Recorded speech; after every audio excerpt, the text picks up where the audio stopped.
Thank you all for being here. Welcome to McBrayer Law Firm's employment seminar for employers entitled Ahead of the Curve, Getting in Front of Workplace Problems. My name is Jerry Blanford, and I know a lot of you folks from working with you over the years, and we appreciate everybody getting out today in the dreary weather. Mr. Powers has added some lighting. I talked to some of you about it because typically when the light comes through, you can see great in here. If that light is too bright or bothers you, just tell Brien as he can turn it off or he can move it. It might be better to be dark. That way, if we bore you, nobody will know that you've fallen asleep. So, we've done this seminar over the years. Does anybody remember the last time we did it? Was anybody at the last time we did this employment law seminar for employers? Nobody? I know at least a handful of you are, and the reason you may not remember is because the world changed so much. But this seminar was in March of 2020. And it was over at the Signature Club. And that was at a time, in fact, I would say this might have been one of the last live seminars, before everything started getting shut down. So I will jog some of your all's memories about that. I think at that time, it was about when Cynthiana, Kentucky had the first outbreak in Kentucky. And so we were all here separated, and had a lot of discussions about what, from the employment law side, that we thought could be coming. And while we had good discussions about it, we had no idea. And so I commend all of you all that work in this field and in this area, because you have had significant challenges since March of 2020. Huge challenges. The landscape of this area totally changed, the problems, the things that you had to deal with, and then the future has totally changed as far as what you guys do in the entire workforce. So I just wanted to make that comment and remind you all who came to this seminar the last time exactly when it was and how things have changed for today, or until today. So a couple of housekeeping matters. Anybody that needs or can get continuing legal education, that has already been approved. The HRCI credit is pending. We don't expect any issue with it. Brian's contact information emails that you get from our firm will follow up with that so that anybody that needs HRCI credit is going to be able to do that. One thing I will say, I'll introduce some of the speakers today. You all know that this firm, we have our office here in this building. We're on 3 floors here. We also are downtown Louisville and have a floor and a half in Louisville. One thing that we did starting January the 1st this year is we added a significant number of fantastic lawyers in the Louisville market that help statewide and work statewide. There was a fair number of Middleton and Rutland lawyers that joined our firm starting January 1, and a couple of them are here today, but we've added those folks to our team. Fantastic lawyers. It's helped us as a firm be able to address any and all topics and issues for clients, and in particular on the employment law side. So wanted to let you all know that. And let's get started today. Right out of the gate here, I want to introduce one of my partners from our Louisville office. Her name is Claire Vujanovich, and Claire does lots of employment law as far as she reviews handbooks, she drafts handbooks, drafts employment agreements, and basically does any type of work that helps employers with contracts, agreements, and things of that nature. Some of you, I'm sure, have worked with her over the years. Claire? Thanks. Right. So, thank you. Thanks. Hi, y'all.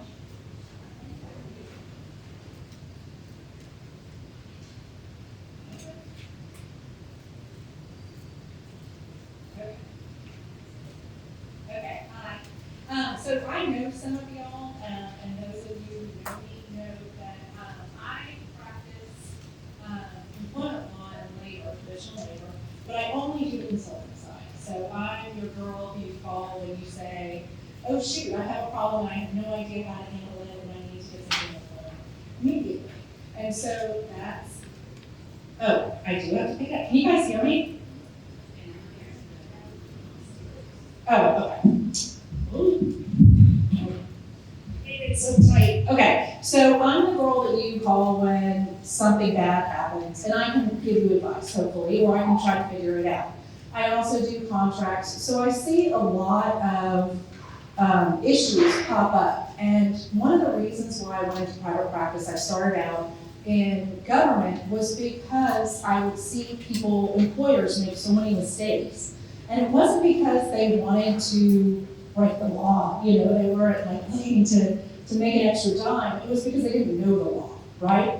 And so part of what I wanted to do going into private practice was teach folks the right way to do things. And I specialize in small to medium-sized businesses because it's so great to take those businesses and teach them the right way to do it the first time so we don't have issues going on. So I am talking to you guys about the importance of training and investigation, two things that are near and dear to my heart. Let's see. Okay, so why, as an employer, is training important? When we first drafted this, Brien and I had it, you know, we were so legal heavy. You know, training is important because of preventative measures and because of liability. And then I was listening to the EEOC speaker, and I remembered, oh yeah, training is because we all want our employees to succeed, right? And they can't succeed unless they know what to do and they know what the rules are. So just like I wanted to teach employers what the rules are, we have a responsibility to teach our supervisors and our managers what the rules are so they will succeed. And that, you know, pays dividends. Obviously, liability is reduced, but it also helps retain your employees. If they know what the rules are, they know how to succeed, they're gonna stay, right? And especially in this financial market, we need good people to stay. So there's a lot of benefits to training. Okay, so here we go. What are some things that you would be liable for? What are some things that you just right off the bat want to train your employees about? Everybody knows that you want to train for sexual harassment because it can provide a defense. If you have a policy that everyone is aware of and everyone knows how to complain, you have a built-in defense, right? But what about some other things? Things that I don't see employers training their supervisors and their managers or even their HR folks about how to handle, right? So the first one is FMLA. What would that look like? What is the problem of not training your folks on FMLA? Well, what if a supervisor doesn't understand intermittent leave, right? And so he's just mad because Johnny doesn't show up to work randomly and calls in. And so he doesn't understand that that's something that's protected, that leave is protected, right? And so he disciplines him or he treats him differently, right? So now we have a claim for retaliation. If we train our supervisors about that pitfall, they can avoid it. What about ADA? This is another one we don't really train our managers and supervisors on, but they're the front lines, right? When, you know, Johnny comes in and says, I was in a car accident and this chair, God, it kills my back. I just can't sit. A lot of supervisors don't know that that's an accommodation request, right? That's even an example on the EEOC website, so you can't get around that one, you know? But a lot of supervisors don't realize that. Okay, well, what about FLSA? I have had so many FLSA cases lately, and they're killing me because if you do it wrong, and you know, really, it's really easy to do it wrong if you don't understand the rules. You can get smacked with so many fines, and there's really not much we can do after the fact that we try to negotiate those down, right? If anybody, I see you nodding, so if anybody's ever been in that situation, it is a hard place to be. So how does that happen? I can't tell you how many times the supervisor has said, oh yeah, we don't pay him overtime because he's salaried. That doesn't matter. The question is it exempt? And they haven't done that calculation to figure out. They haven't run through whether or not he qualifies. Because in a lot of folks' minds, if you pay somebody a salary, you don't have to pay them overtime, okay? So these are things that I recommend training on. Good, okay. Okay, here, let's look at that. So some other things that I don't see folks getting training on, but I think is really important. A lot of folks, managers, employers alike, think that safety training or OSHA or COSH rules only apply to manufacturing or folks who deal with hazardous chemicals, things like that. We all have a duty to keep our workplace free from hazards, right? Every single employer. So what does that look like if you're not running a manufacturing facility, if we're all checking into an office, right? Well, you still have to provide training every year. You have to provide emergency plan training. Do you have an emergency plan? What does that look like? Do your employees know how to effectuate that emergency plan? Fire protection plan. Do you know where your exits are? Do you have somebody designated to check the doors? Things like that need to have recurrent training, especially as we lose people. We need to keep track of who is in charge of that. First aid, another good one. One of the things, and it's funny because I didn't put it on here. If you have a defibrillator on site, you are required to have somebody who is trained on that. And so that's something a lot of folks don't know. They pop it up and they train one person, and then a year goes by and nobody else is trained on it. You do have a duty to train if you have one in your facility. Okay. So that's all the liability stuff. And we're going to probably weave that back in here and there. But some other things that I really try to advocate my clients, train their folks on, recruitment and interview practices, right? This is not something that people know how to do unless we explain it to them. And this one thing, this one training hits on so many different aspects of liability, right? Discrimination based on age. Are you asking the right questions? Are you sitting there saying, when would you like to retire? Right? I've had that. Okay, I just had an employer say, hey Claire, I really only need young kids because this is a physical job. So I'm gonna put in my job posting 18 to 30. Is that okay? So all of these things need to be trained and not, intuitive, or as intuitive as we think. Interview practices, so you ask me the same questions, right? Is there any implicit bias evidence in those questions? Let's take a look, right? And so those are some things that I think you should add to your training regimen. Diversity, equity, and inclusion is a hot topic right now, for better or for worse. But these are the times that bias comes in. We want to control bias. We want to increase our diversity. We need to train our employees and understand what's preventing diverse candidates to getting in the door, right? Is it our job application? Are we using words that make people not want to apply, right? Are we asking questions that make people not want to apply? Are we showing a front face that make people not want to apply? Or are we not creating safe spaces when they're here? Okay, all of this can be handled through training and can help our folks change behaviors that they may not even know that they have. Employment policies. I have drafted handbooks for some of you, and we have a ton of policies that are great, and we hand them out, and we have the employees sign the confirmation they looked it over. Now, I think we all know nobody committed that to memory. So just because we have a handbook policy doesn't mean all of our employees understand and can comply with those policies.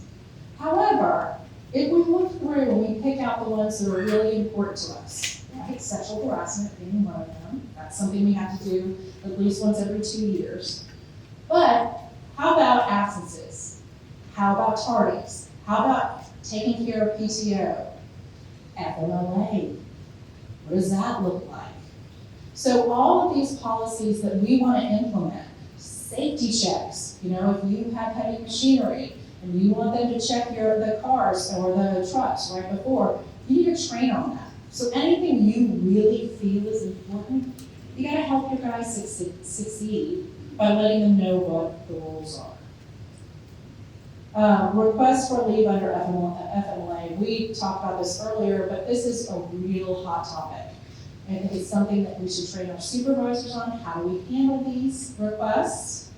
How do we process them? How do we identify them? How do we send them up to HR? But then also, we need to talk to our employees about what that process looks like, so they don't feel like they're being discriminated against when they're asked to do certain things. They know right up front what the process is, how to apply, and when to apply. Same thing goes for reasonable accommodation of the ADA. Okay. This is probably less of a hot topic than it used to be, but we kept it on here. Bullying or new training for this. Workplace violence is an issue.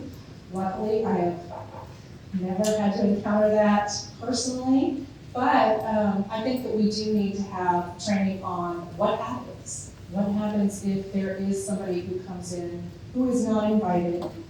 How do we handle that? We have had situations in our building where we had an intruder, and we had to kind of scramble to figure out how to protect our employees and what to do.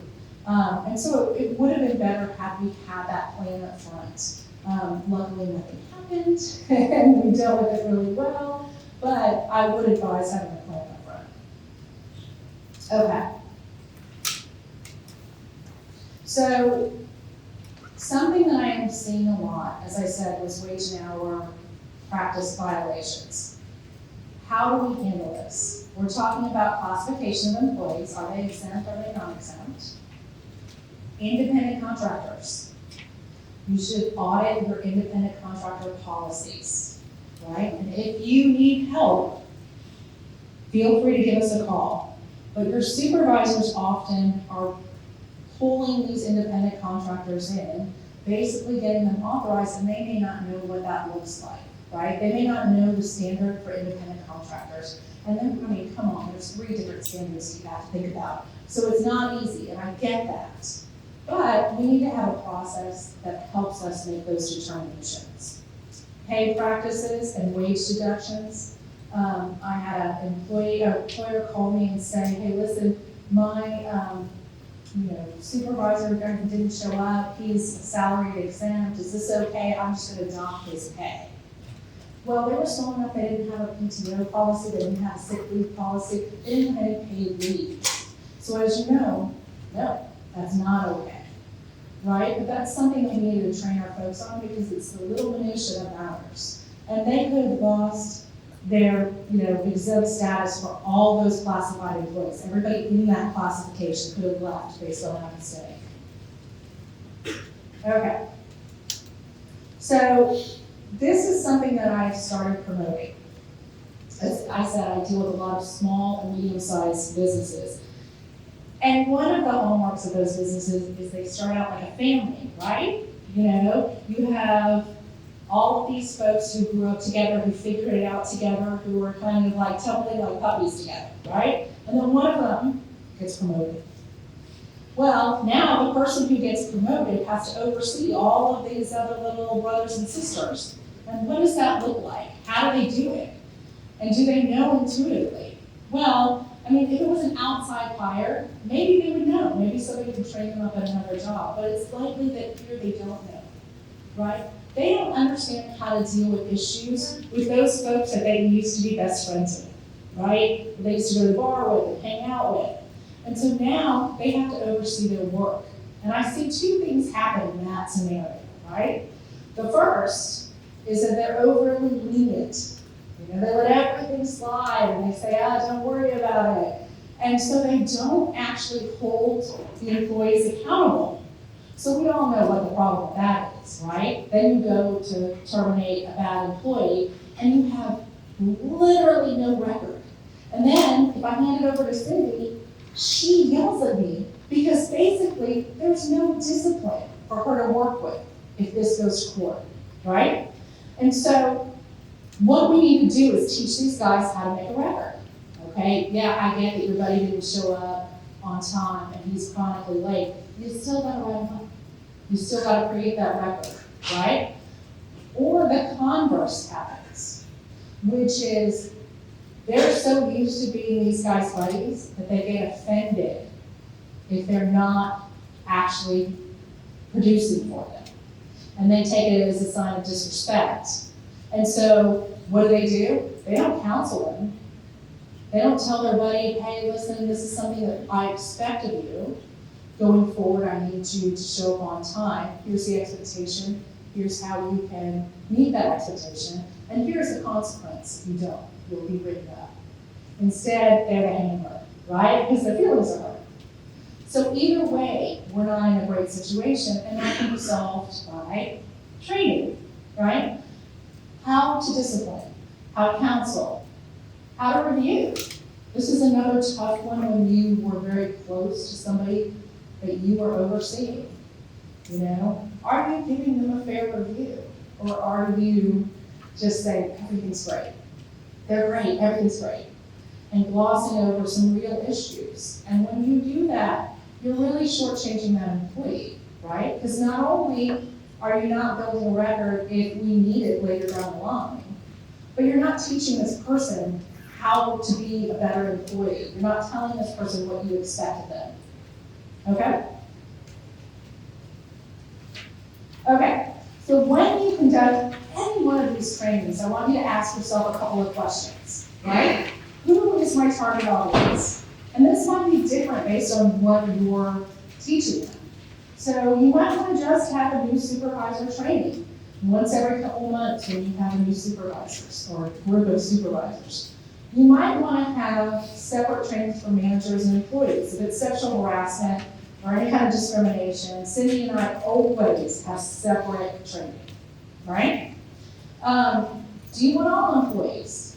Well, if you're talking about your handbook policies, you might. You know, you might want to train everybody on all of it. Or you might just want to train your managers. Things that they only have control over. How often do you want to do this, right?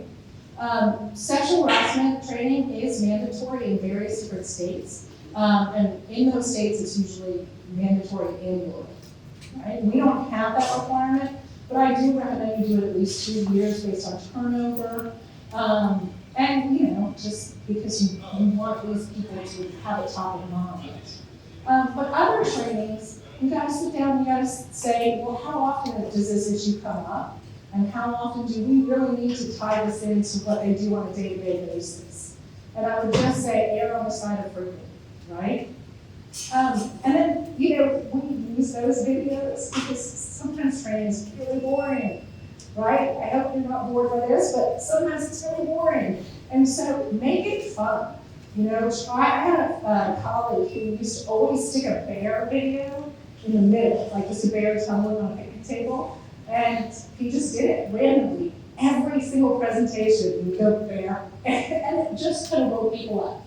So, you know, use whatever you have to do to get people engaged because you really do want them to pay attention. Okay, going back to wage and hour. Training is compensable time. If you are mandated training, pay them, okay? The other tip I have is you need to track it. So determining what training to have, determining how frequent, those are all great things. It doesn't matter if you do not track that training. Because if we have a lawsuit and I hand it off to Cindy, the first thing she's gonna ask me is, hey, Claire, was there sexual harassment training procedures? There sure was. And I will tell her about it, and she'll say, great, give me a document. And if I don't have a document for her that basically says the date, the time, the presenter, the topic, the attendees, and the signatures of the attendees privately, she is going to be mad at me. And I try not to allow her to be mad at me. Okay? All right, before I move on, anyone have any questions about training? And feel free, just bring it out. Can you go over again for the sexual harassment? Mm-hmm. The form that needs to be filled out, the dates and the time? Mm-hmm. I sure can. So what we do is we usually just have a sign-in sheet, right? And I like to put the date, the speaker, right? And that's good so you can kind of go back if you need to and figure out what the PowerPoint was. The presenter, the topic, give a little bio. So I would say sexual harassment training, managers only, right? The attendees and the signature. Okay? And I do the same thing for everything. And if that little breakdown of what the topic area is, you want to hit the highlights, right? Sexual harassment training. You want to say, if you're including discrimination, say race, age, blah, blah, blah, the whole thing, right? You want Cindy to be able to sit there and say, okay, I know you do this training and I know what the topic was on. Okay? Anyone else? All right, so next topic is investigations. Okay, so I think that what we do, and I am guilty of this too, so anybody who conducts investigations on the regular, oftentimes, you're very, very busy, and you're kind of swimming upstream when it comes to an investigation. Somebody gives you a complaint, and your first priority is, of course, to see if that is true or false. You're testing the veracity of the complaint. You want to figure out whether or not this person is discriminated against. And there's a list of witnesses you have to deal with and a list of documents that you have to look at. And sometimes it can be overwhelming depending on how large the investigation is. All right, we all know that drill, right? Here's what I will ask you to do in the future. And I understand that it is extra work, and I understand that it's not a heavy lift. Investigations are a snapshot of the business at that time period, right? You can learn so much about your business and how it is functioning based on that snapshot. You can learn, do people really know the policies and procedures? Is somebody saying, the reason I didn't complain 6 months ago is I had no idea who to talk to. Or I talked to my direct supervisor, she never said anything. So I let it go until it happened again, right? Could this issue have been avoided with better communication, right? Is the supervisor, is the employee coming in and saying, my back, but the supervisor's not hearing it. Or when the supervisor is saying, is there anything I can do, they're not communicating it as in terms of, listen, can I get you a new chair? What do you need? Are they communicating with each other appropriately? And so all of that information is invaluable to us if we take a moment and kind of step back and look at it, right?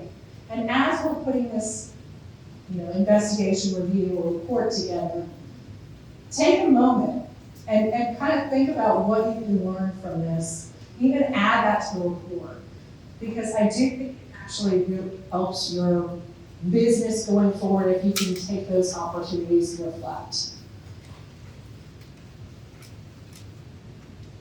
Okay, so what are some risks in conducting an investigation? Oop, wrong way. Sorry, guys. Okay, so there are some risks, as you guys know. They may reveal information that you don't want to know, right? But I would argue that's good. There is an issue about discoverability. However, if you have in-house counsel or outside counsel, conduct your investigations for the purposes of giving legal advice. Currently, that is protected by attorney-client privilege.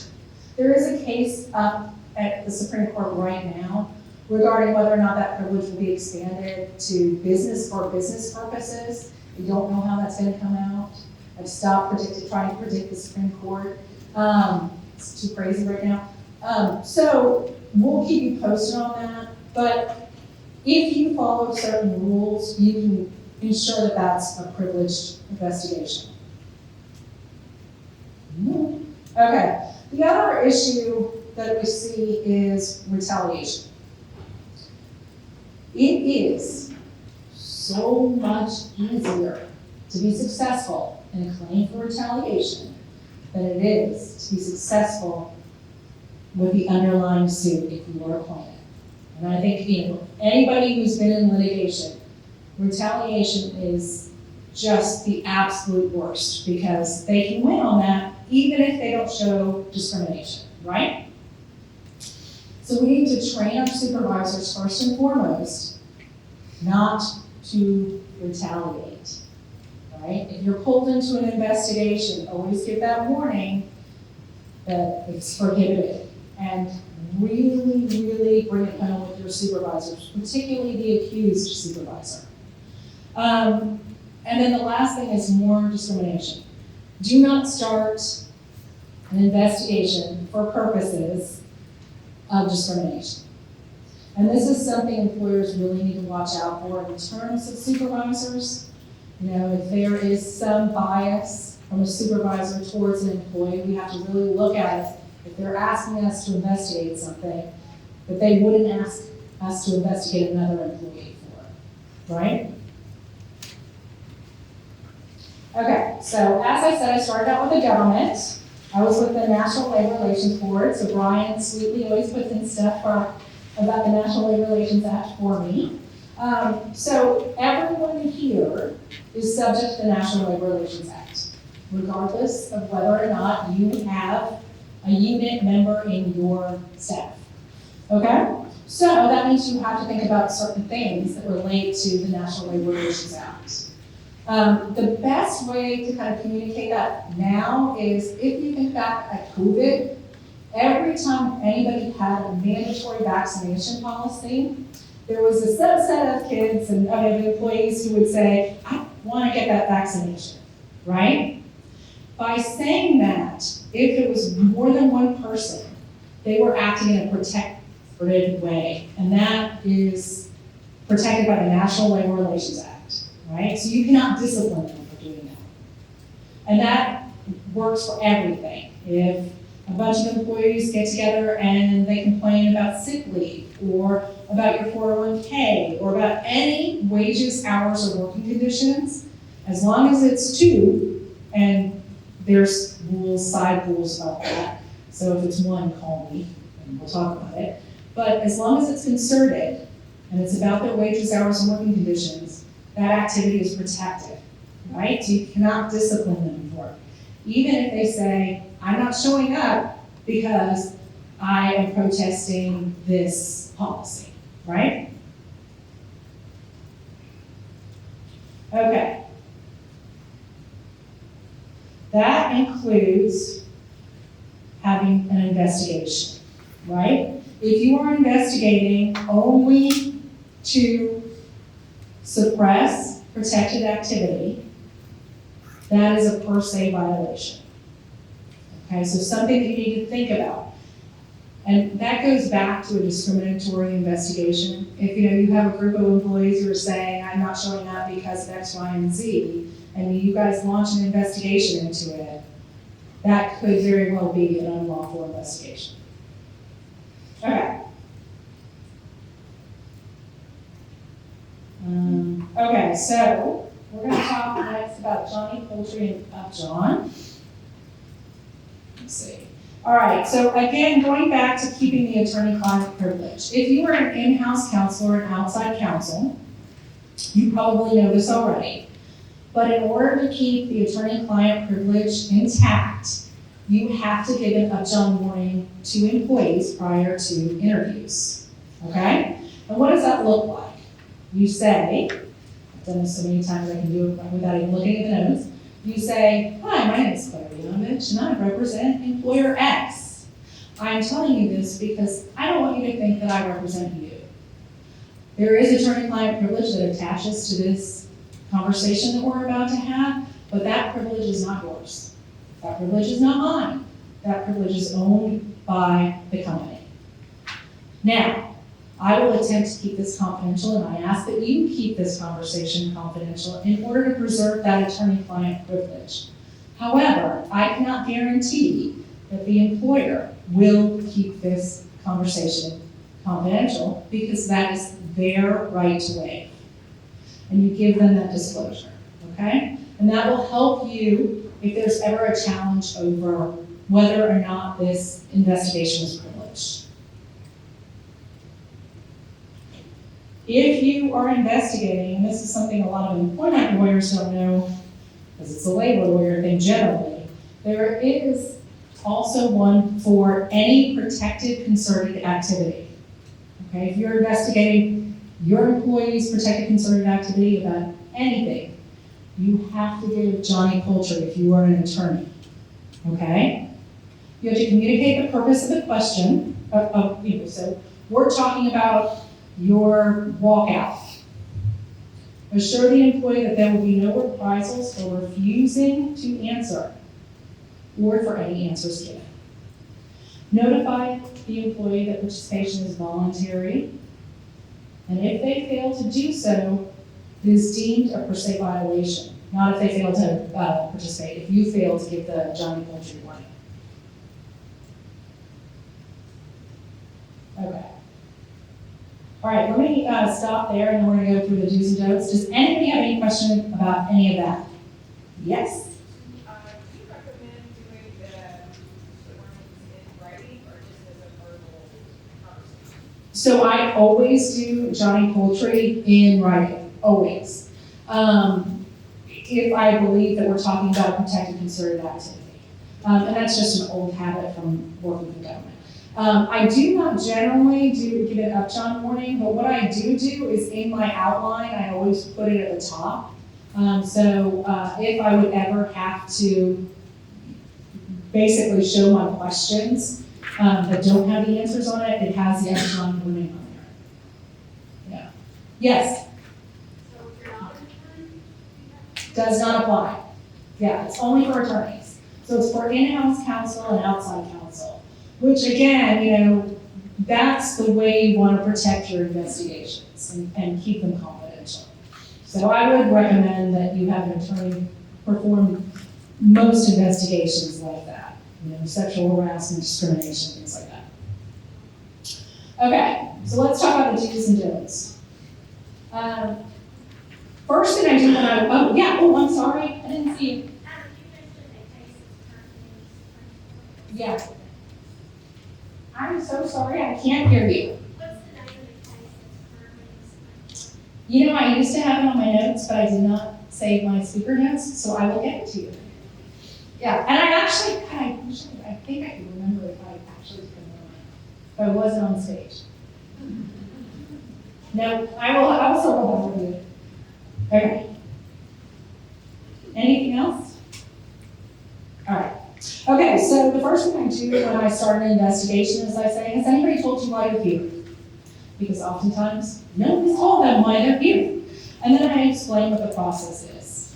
There's been an allegation, I give the upjohn warning, I'm gonna ask you some questions, you will not be retaliated against. I give that spiel at the front, so everybody knows what the ground rules are, right? Obviously be thorough, obviously start as soon as possible. I would say definitely take your time and be very courteous. We have all had subjects who are angry to be there. And so my advice to you is let them be angry. Let them talk and talk and talk and talk.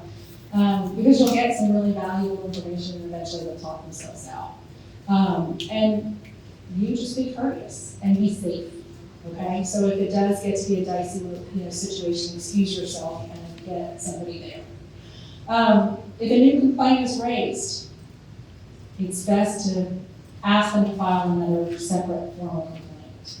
Okay, it's hard to keep track if there's 50,000 complaints being added left and right by everybody you talk to.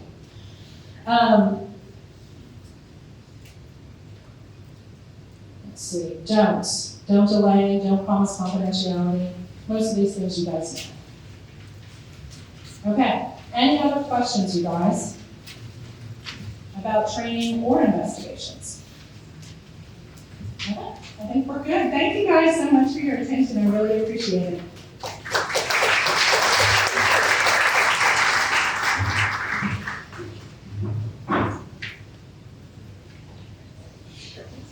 We did this seminar in Louisville yesterday, and I mentioned something to that crowd that follow up with what Claire said that I will mention to you all on the wage and hour stuff because it is important and timely. Have any of you all been involved in a state wage and hour investigation where an investigator shows up at your business, does an audit, asks for, payroll records and potentially other records? Have any of you all experienced that yet? And that surprises me because it actually happens a lot. And you all may know this, the reason that it happens is typically based upon a disgruntled employee complaint, somebody that perceives that he or she has not been paid appropriately or paid fairly. And one of the avenues for relief is to make a complaint to the State Department of Labor. And what that results in is an investigator physically showing up at your doorstep, asking to speak to somebody who is a records custodian and asking for copies of those records. And what you should do if that occurs is you should call your lawyer and have us reach out to the investigator. But I think what happened with COVID, turn this off or no? Okay. Is in the lack of staffing for the State Department of Labor. I mean, they literally had 4 or 5 investigators for the entire state. They're finally beefing that up. And I think what happened when they only had 4 or 5 investigators for the entire state is they get a complaint in and they would try to resolve that complaint. But the typical way it works and the way it is working right now is they get the complaint and they show up at your business. And it's not limited, and once they're there, it's not going to be limited to employee Joe Smith says he wasn't paid overtime, or improper deductions were made, or something like that. They're going to say, give me all your records for all your employees for a set period of time. And by law, they can go back 5 years.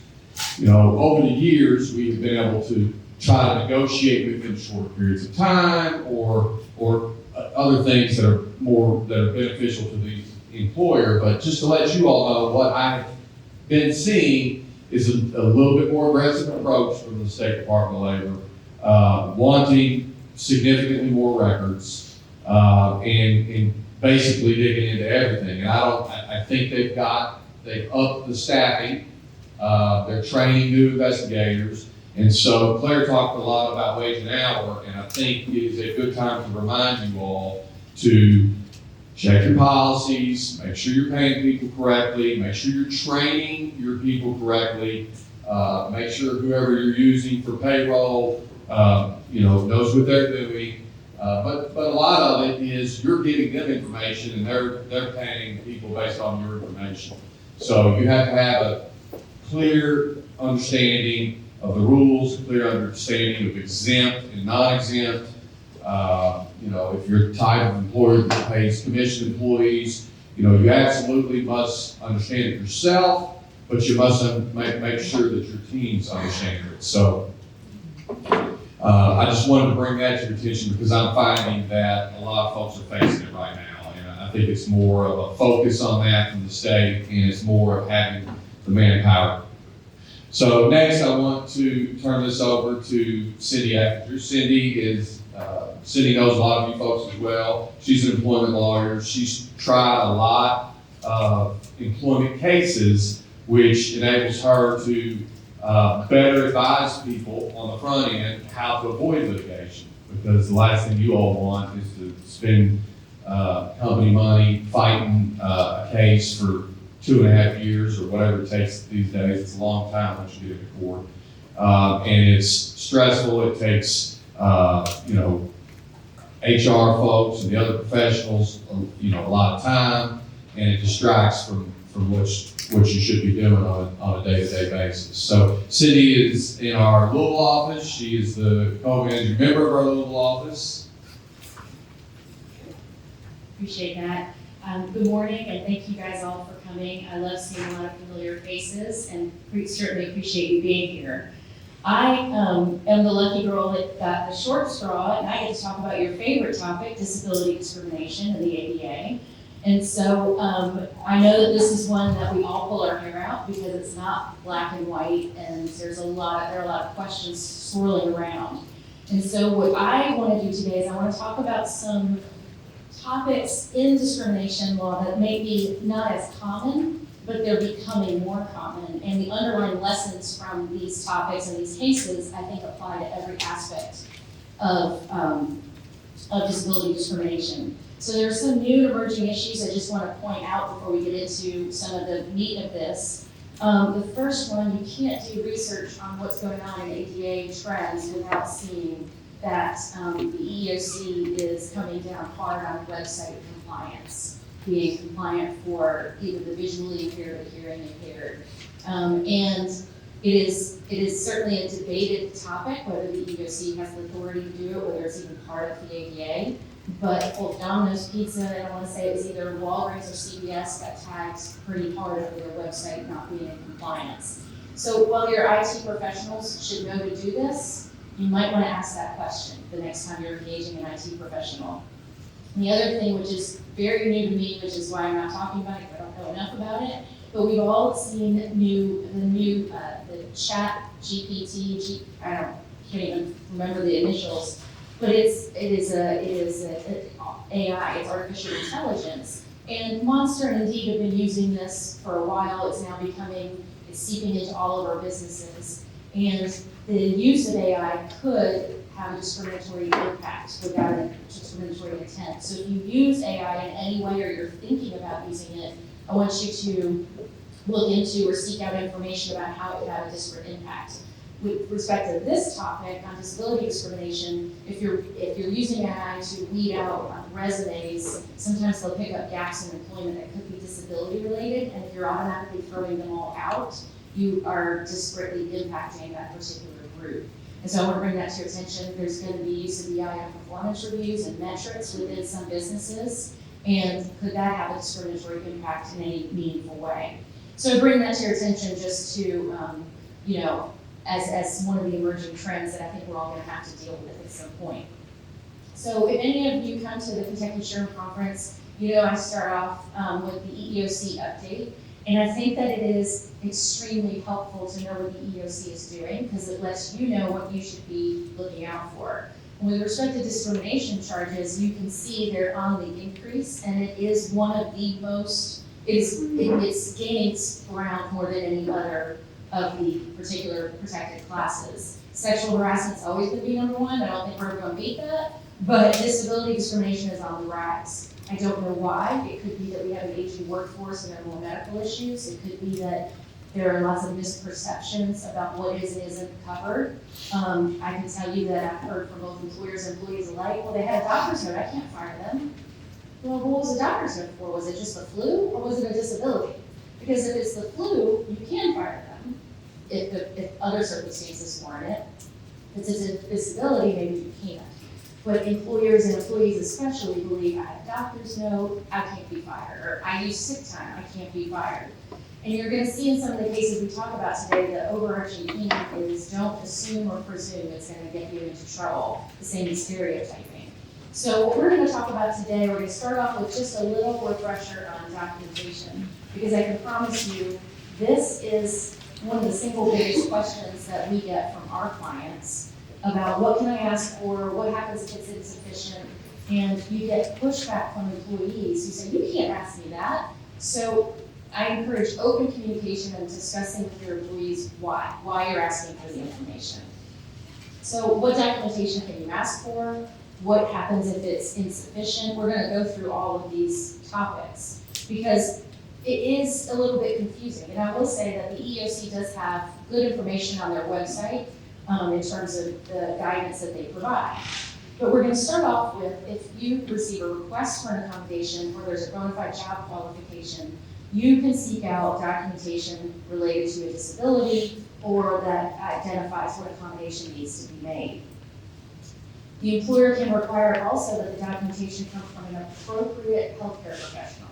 So what do I mean by that? If you've got an employee who sees a chiropractor for everything under the sun, and the chiropractor brings a note about mental health and anxiety and depression and accommodation that's needed, probably not an appropriate healthcare professional. And you can go back and you can say, well, I appreciate you've been seeing your chiropractor. We want someone in the mental health field. That could include a general practitioner, right? So don't be too dismissive of general practitioners who diagnose everything under the sun, because a lot of people only see a general practitioner, and that's okay. So again, let's not presume that that general practitioner, if it's within their scope in some way, then let's not push back. But if it's totally outside the scope, it's not something that you have to accept.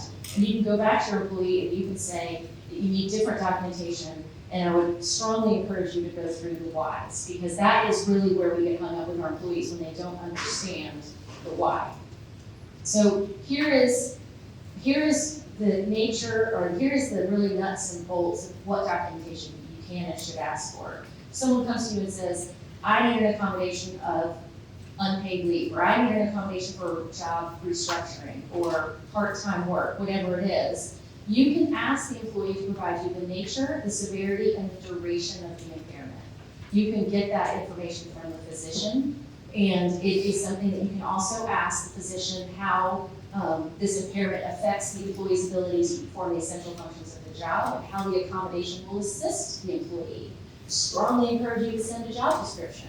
So if you don't have a job description, then I would say together a summary. This is what our employee does. Make sure the employee agrees with it, because that gives you a lot of defenses. If the doctor comes back and says he can't do these functions, these essential functions, we don't have to eliminate an essential function. We all know that. So you have a good resource with that job description and asking the doctor the direct question. And you're always entitled to know the nature, severity, and duration of the impairment.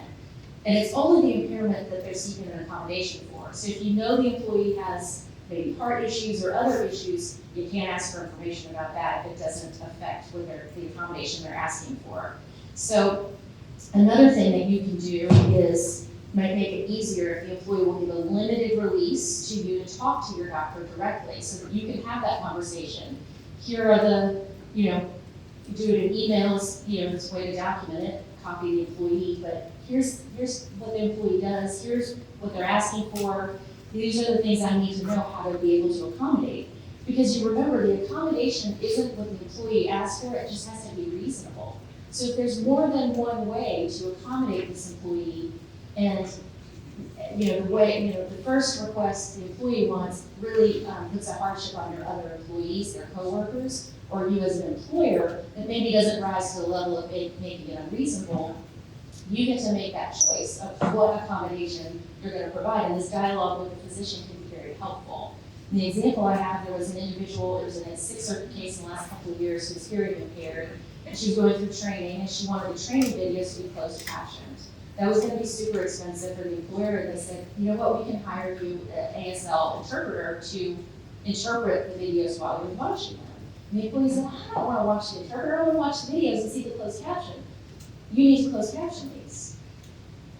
The employer said, it's too expensive, and I'm going to provide you an accommodation that allows you to go through this training, and the employer only provided the interpreter, and the employee sued. And the Sixth Circuit said, no, you can't.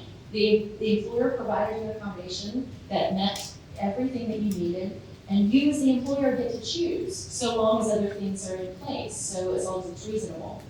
So if you've got an employee that is asking for an accommodation that's going to lay some duties off on another employee, or it's going to make the workplace disruptive, and there's a reasonable alternative, that might be a good opportunity to talk with the physician. And then you get that, hey, the physician verified that this will work for you. Because sometimes employees are like, I don't want to do that, I want to do this. And it's not necessarily up to them. So it's certainly something that you can use to your benefit.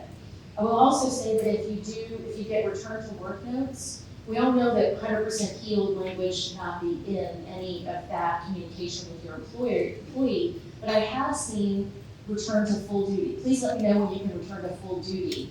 And I know that you're not necessarily meaning that I will accommodate you, but those words have jumped out to me, and I've seen that in a couple of scenarios that could end up getting sideways. It could end up being evidence that perhaps you were looking to never accommodate this person if you're asking them to come back at full duty or fully healed.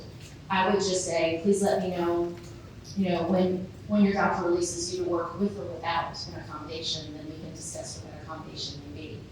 So this refresher on documentation is just sort of a baseline for some of the other things that we're going to talk about in this presentation. So one of the other things that I think is interesting, it's not an often used aspect of the discrimination laws, but under the federal law, under the ADA, you are prohibited from discriminating against someone who is associated with a person with a disability. So what does that mean? So if I come to work at McBrayer and I apply for it and they know that my husband, my boyfriend, my daughter is disabled, they can't say, well, I don't want to hire her because she's associated with somebody. Maybe that means she's going to take extra leave. Maybe I just don't like the fact that she's associated with someone like that. Or maybe deny me a promotion because this promotion is going to take me out of town a lot. I'm going to have to deny that because I've got to take care of a husband, a boyfriend, a daughter. And so it says here that a family relationship is not required. It just has to be a close relationship, which is why I said boyfriend, maybe domestic partner, something like along those lines. But you have to be careful that if someone is associated with someone who has a disability, you can't take any adverse action against them. Now, this is aside from if the employee is entitled to FMLA. If the employee is entitled to FMLA, then they obviously can take time off to care for that person. But under the ADA, if I'm associated with someone who has a disability and I'm not FMLA eligible, I can't say, hey, I need leave and you have to give it to me because my close family member or my person I'm associated with has a disability and needs me to take them to the hospital, take them to a doctor's appointment, whatever. That is, you do not have to give them the leave under the ADA. It doesn't mean that you shouldn't consider the FMLA. So it's just a reminder of how those will interact. So the thing that I want to bring to your attention here is that the Kentucky Civil Rights Act is different. And the Kentucky Civil Rights Act says you can discriminate against someone who has is associated with an individual with a disability. I don't recommend it, right? That's certainly not my advice to you. But I'm telling you this for purposes of planning defenses if you get caught up in some sort of complaint. So here's how it's different. The ADA says you can't discriminate against someone. The Kentucky Civil Rights says you can. The ADA requires that if you're going to bring an action under the ADA for associational disability discrimination, you must do so within 180 days by filing a charge with the EEOC. That is 6 months, and it's a very short window. If you miss that window for a federal civil rights claim, you could seek relief under the Kentucky Civil Rights because that's a 5-year statute and there's no administrative requirements to go through like the EEOC or the Kentucky Human Rights Commission. So you could have a defense that if your employee comes to you and says, you can't discriminate against me, I'm going to file suit against you, and it's been more than 180 days, then you have a complete defense. And that's what this Barnett versus Central Kentucky Hauling case was, which is a case that our firm handled.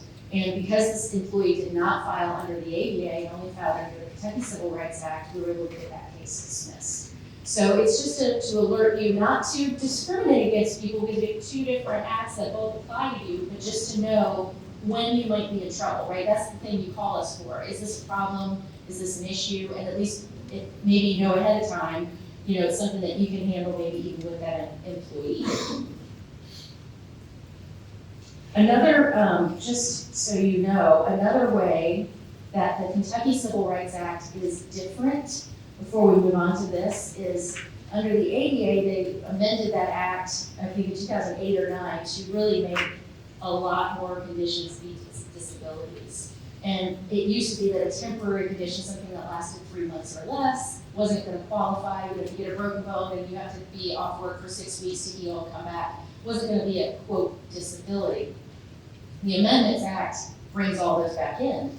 But the Kentucky Civil Rights Act we haven't adopted that. So you still have the defense on the Kentucky side of a temporary condition not being a disability. And again, it's really confusing because you have two laws that apply to you. They say different things. It provides you a defense if they miss that 180-day window. So it's just something to think about when you're dealing with employees that come in and threaten to file suit against you or threaten to tell you that you've done everything wrong and they know the law. So at least you have some idea in the back of your head, sort of what the differences could be. Okay, so the next topic, many of you may not have dealt with, some of you may have, but it is ever increasing that individuals are wanting to bring emotional support or service animals into the workplace. I don't know why this is. Part of me thinks that we all of us adopted pandemic dogs, and now we're going back to work, we don't want to leave them because, well, they supported me, I support them, I don't want to leave them home. I don't know if that's it or not, but it is on the rise. And so we need to know how to deal with it, because the reason I put this in here is I've gotten way too many questions this past year over service animals.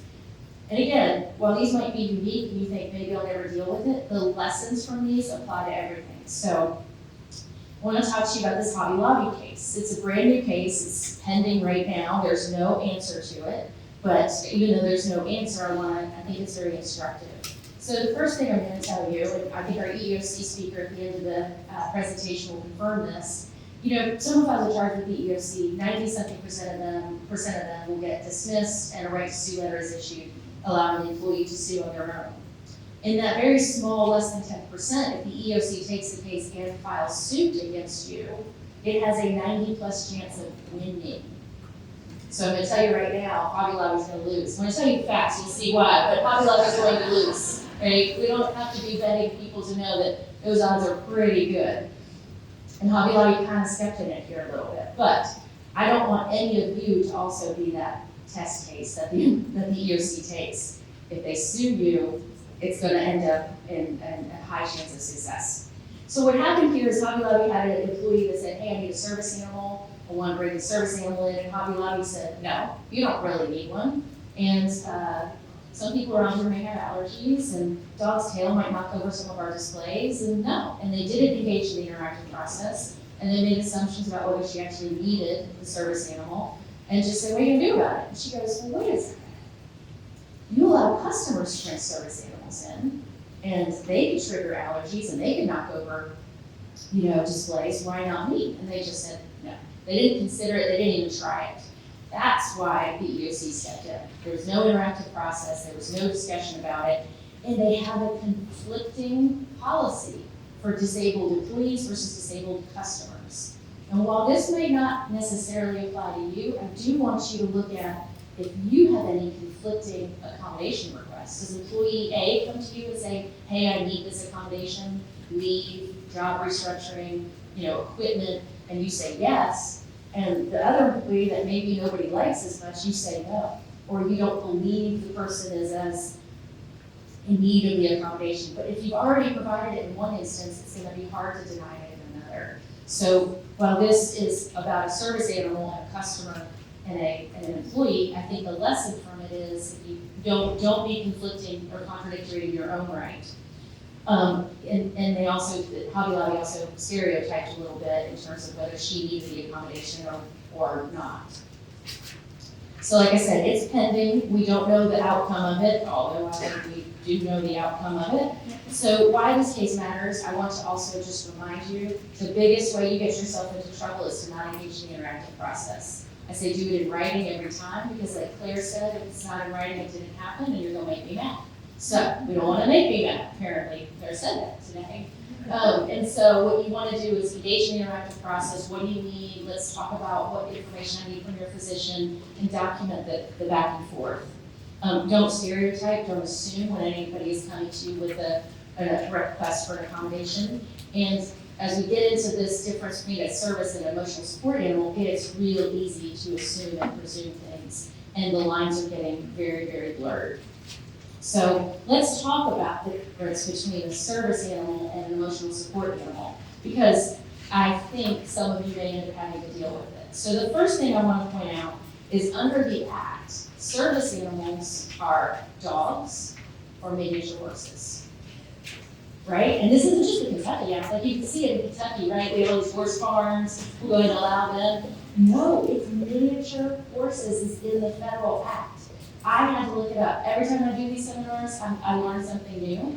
And apparently miniature horses are an alternative to a seeing eye dog. I didn't know that. Apparently they can also be trained.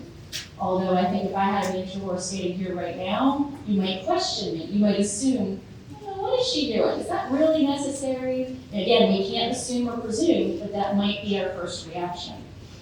But let's think about what's a service animal. A service animal is an animal that is trained to do a specific task related to a disability. Think seeing eye dogs, dogs that aid hearing impaired because the phone is ringing or a doorbell has gone off. An animal that alerts you that if you have diabetes, your blood sugar is low. Maybe it provides stability for you in a mobility situation. The ones that get, that we're going to talk about, the ones that blur these lines are the service animals that are trained to assist someone with a mental health disorder. Panic attacks, anxiety, depression. How does that take this, how is that animal a service animal? Because the act specifically excludes emotional support animals. It says it right in there. You have an animal for comfort, that is not a service animal, and you can deny it. You get a note that says, I have a doctor's note that says I need this animal for my comfort and support. You can say no. The statute says so. But I'll tell you where the lines get blurry. But first let's talk about these cute little emotional support animals. Unlike service animals, emotional support animals don't have to have any training. They can be any animal of any kind.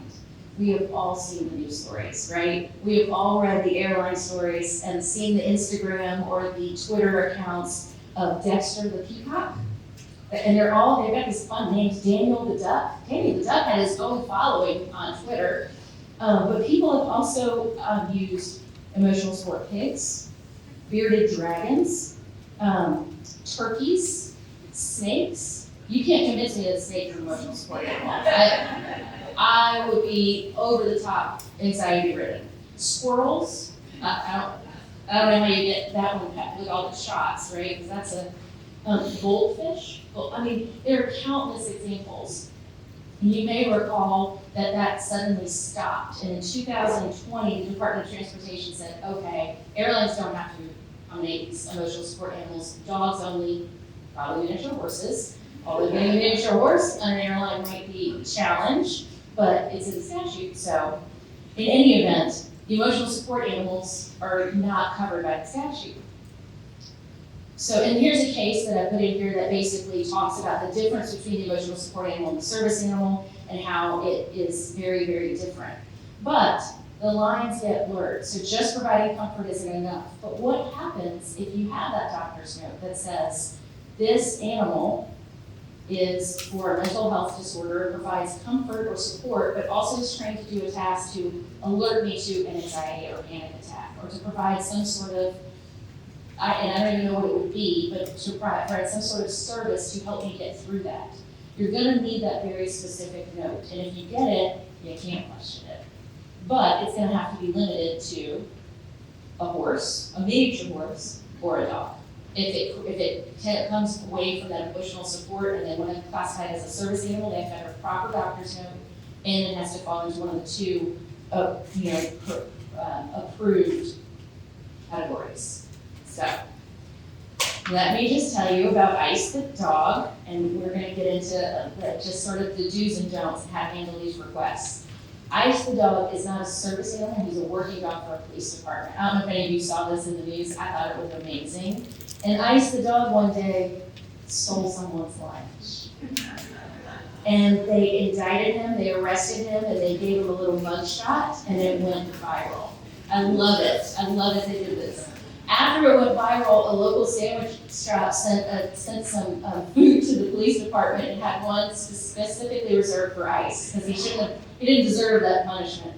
But even though he's not a service animal, he's a working dog, the point of this is dogs have to follow the rules. So if you have a service animal in your workplace and it is unruly, it's barking, it's stealing food, it's not potty trained, you can absolutely get that dog out of your out of your environment. They have to follow rules. So if you are getting a request for a service animal and it is approved, I suggest you put in writing, it's approved under these conditions. The animal must A, B, C, D. Again, we're not gonna prejudge or presume anything. We're gonna engage in the interactive process. And what happens if someone comes to you and says, I'm afraid of that dog, or I've got allergies or asthma. Now we've got competing disabilities. How do we handle that? So the case law says allergies, asthma, and fears are not enough to deny a service animal request. You have to try to find a way to accommodate the allergies or asthma or alleviate the fear. So you could do it with air filters for those who have respiratory issues. Maybe you separate the employees. You maybe provide a private spot for the dog if the dog doesn't need to be there all the time right next to the individual. Maybe provide a kennel. Because those fears, well, it seems rational, like, okay, well, I've got someone who's afraid or someone who's allergic, how can I allow this animal in here? It's just not that easy. So I would also warn you not to accidentally disclose the person's disability. If someone says, why does she have a dog here? Oh, she's anxiety ridden. No, she has an accommodation, period. That's all I would say. This can get weird, right? We have assumptions about whether someone needs the animal, whether it's appropriate, whether then now you've got some people in the office that are stirring up issues because they want to bring their dog to work too. And, you know, what happens if the dog gets sick? Or the miniature horse has to go to the vet? Is that, how do they take time off for that? Like it can get, these issues can get weird and just difficult to handle. So again, let's just be open in our communication and let's take away from this, no matter what the request is, that we go through the rules, we go through the interactive process, we go through everything, and we be careful not to disclose accidentally to our other employees what's going on with this individual. So it's just something that I said, like I said, I've gotten more questions about it this year than ever, and I thought it would be pertinent in a session like this. So let's talk about some new developments, and we cannot talk about the ADA without mentioning COVID, even though I know no one wants to hear me talk about it, so we're gonna fly through it. And what it is long COVID. COVID itself is not a disability, we know that, but long COVID can have symptoms that are disabling. Currently in the state of Kentucky, there have been 138 cases filed that deal with COVID, with 58 of them related to employment discrimination. So that's a big number, right? We don't want to be one of those people that it's 58 cases, how it's going to be decided. Another thing that you need to be aware of is this is something the EEOC is looking at. I don't know if you realize every 5 years the EEOC does a strategic enforcement plan and they identify the issues they're going to target. They're telling you, here's what we're going to look at. And it's usually some emerging issues. It has in the past been making sure you're casting a wide net in recruitment and retention so that you're not eliminating possible protected classes from your recruitment efforts. Issues with respect to transgender, transsexual issues that's on the rise. So in the 2023 to 27 plan, long COVID has made it into its enforcement plan. So what does that mean? So long COVID individuals, the symptoms, fatigue, muscle aches, coughing, chest pains, headaches, dizziness, all things that you've probably seen in other aspects of disability accommodation requests. But again, people, for whatever reason, have their own opinions about long COVID, and they have their own assumptions about long COVID. And you might even hear coworkers saying, she doesn't have long COVID, or, you know, that's brain fog, whatever. Don't let it happen, because that then shows some animosity or bias, and we don't want to let that happen. Don't allow your employees to assume or presume anything about these accommodation requests. So when we have these long COVID issues, one of the things that you might hear from your employee is, you know, I really like working from home, so I've got long COVID and I have these issues, so maybe I can just work from home again. Or they'll try and get everybody back in the office. And you're gonna see individuals coming, whether it's long COVID or something else, to say, hey, I wanna work from home. And I did it really well when I worked during the pandemic. You guys sent me home, you sent me emails saying, gosh, you're doing a great job, you're so productive. And now I come to you with an accommodation request and you say, it doesn't work for me. It doesn't work for the employer for you to work at home. Well, when I've got a history of emails telling you how great it worked for you before, now that I have a disability, you don't want to let me do it. that's gonna be a problem. So how can you combat that? And again, whether it's long COVID or something else. There was a case a number of years ago in like 2015, 16, that was an individual who needed to work from home because she had IBS. And she wanted to be able to work from home because that's a condition that you don't want to be at work if you're having a flare-up. And the Ford denied it, and they denied it in epic fashion. Don't have time to go through some of the requests, but they denied it, and then they wrote her up, and she had all these issues. Eventually, though, the reason why I bring this case up is she wanted to work from home, and Ford said, you can't work from home. On-site attendance is something that is an essential function of this job. Now, you might be thinking, oh, well, see, I'm just gonna put that on my job descriptions, and that'll eliminate that, right? No, it can't, you have to justify it, and this employer did. So on-site attendance you have to have some justification. This case actually has a whole page of the opinion that discusses, she was a supply chain manager.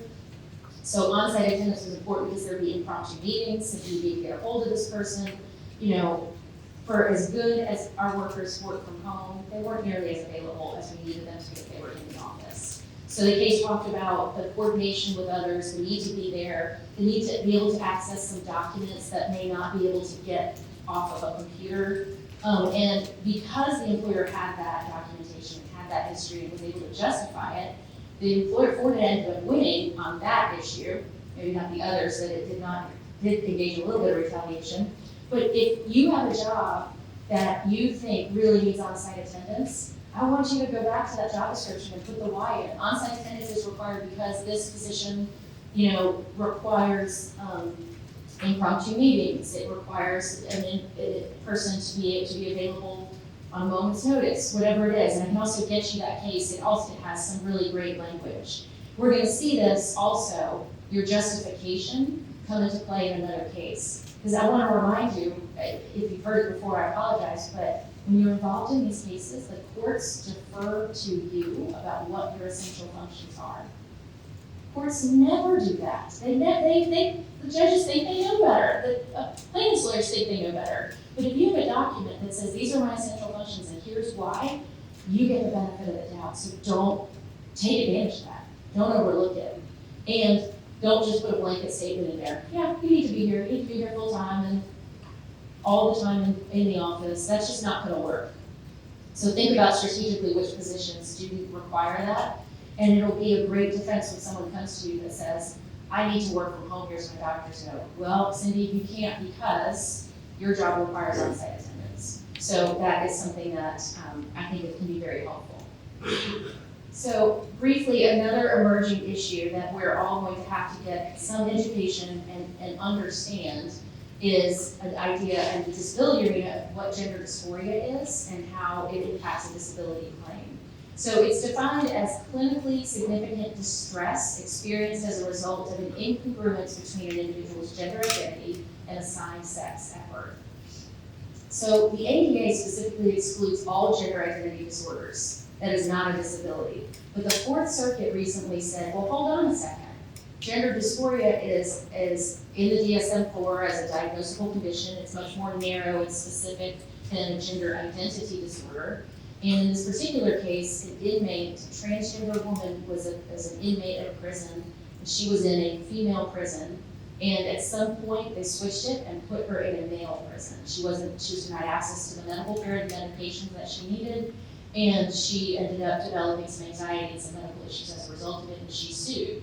And originally, the trial court said, this is a gender identity issue, you don't have a disability discrimination claim. But the Fourth Circuit said, no, this could be a disability. Which now, for us, what does this mean as an employer? It means we now have to start looking at these differently. And like I said, these are new and emerging issues. There's not a whole lot of case law, but we need to, as employers, understand where the courts are going and look at what the EEOC is doing and get a better understanding of what the issues are and how they impact our employees. So I'm going to end with a fantastic case that has some really good lessons. And in this particular case, I'm going to go off topic for a minute, but I couldn't resist telling you what happened, okay? And this will just plug into our sexual harassment training that we started today off with. So Ms. Wyatt worked for Nissan North America, and she had a coworker who was kind of a supervisor on a project His name was Walter. And Walter was a unique, bold man. Walter had made some really inappropriate comments to Miss Wyatt along the way and made her super uncomfortable. And they were out to lunch one day at a business meeting, and he says to her, he goes, "Hey, I've been having my floors redone at my house, and the insurance company put me up in a really nice suite. Would you like to see it?" And she's like, I think that's an interesting pickup line, because would you like to see it? And she goes, "Okay." So she's already been hit on by this man. He asked her to go to this hotel room in the middle of the day, and she goes. She says reluctantly. She gets there, and he immediately starts making sexual comments. He exposes himself to her and asks her to touch it. She gets kind of weirded out by it and is uncomfortable, tries to leave. He blocks the door, doesn't let her leave. And eventually, she tells him no, she rebuffs him, and she ends up being able to leave. The next day she said that made me really uncomfortable. He apologized and they moved on. But he would grope her in the hallway, he'd rub her shoulders, he would still make comments. She's like, "What's going on here?" Immediately after that, within weeks, she's removed from this project with some sort of performance issue. So she takes it to Human Resources, and they actually take 3 weeks to conduct an investigation. And in the meantime, she takes leave for medical reason for back surgery. This is how we're getting back to the ADA. So I just love the facts leading up to that. I thought it was a good background. So she takes this leave, and she comes back, and now for the first time, she is on a performance improvement plan. She's being told that she has all these issues, and she's denied an accommodation. And she requested an accommodation of being required to work no more than 40 hours a week. She's a full-time employee, she's a salaried employee, and she's like, "Look, my doctor says that for a period of time, I can't work more than 40 hours. And again, you're probably looking at me going, "Cindy, it's a full-time job, it has to be an essential function, right?" It is not. It doesn't have to be. This is another instance of, if it is, you have to justify it. Again, not something that I knew before looking into this, that if you have a full-time employee who comes with a doctor's note, whether it's salaried or hourly, it says, I can't work more than 40 hours, and you need to accommodate that, you might have to. You might have to, because in this particular case, she said, "Wait a second, I'm not asking for you to eliminate an essential function of the job, I'm asking for a temporary restructuring of my job." The Sixth Circuit said, no, this employer requires you to work more than 40 hours for specific reasons, and the consequences, this is the best language, the consequences of not performing that function was devastating on the employer. What is that? So we had other people in a similar position that gave deposition testimony, and they said, "I work more than 40 hours all the time. That's part of what we do in this job." And I'm sure all of you in this room you work in a similar industry and similar positions, you could probably say the same thing. Also, in this particular job, she was required to communicate with vendors who lived and worked out of the country in different time zones. So she naturally was gonna have to work beyond those 40 hours. She kind of killed herself too, because she said, "Well, I'm a salaried employee, I work until the job gets done." Right, that's the definition. If you work till the job gets done, you're salaried. So she kind of killed herself there, but she also had a history of working more than 40 hours a week before this particular request for accommodation. So what that showed the court was the employer has justified that 40 plus hours is an essential function of the job, because this job couldn't get done without it. If you can't communicate with vendors in a different time zone because you're at a 41st hour, you can't do the job. If other people in this job are working those hours and you're not, then guess what? They're gonna have to pick up their slack. And we don't have to require other employees to pick up their slack. So it's a good example, again, of in your job description, if it is a position, whether it's an hourly that may require mandatory overtime for certain circumstances, or a salary exempt position, to say, it is expected that you will work more than 40 hours on at least occasion or whatever, because A, B, C, D. Because I've seen some of these notes recently, so this case I thought was particularly instructive. I've seen some of these notes recently about, hey, I can't work more than 40 hours, and it's, you could assume or presume this person just doesn't want to work overtime. This person just wants to clock out at 48 hour. And that's certainly not something that we should be doing.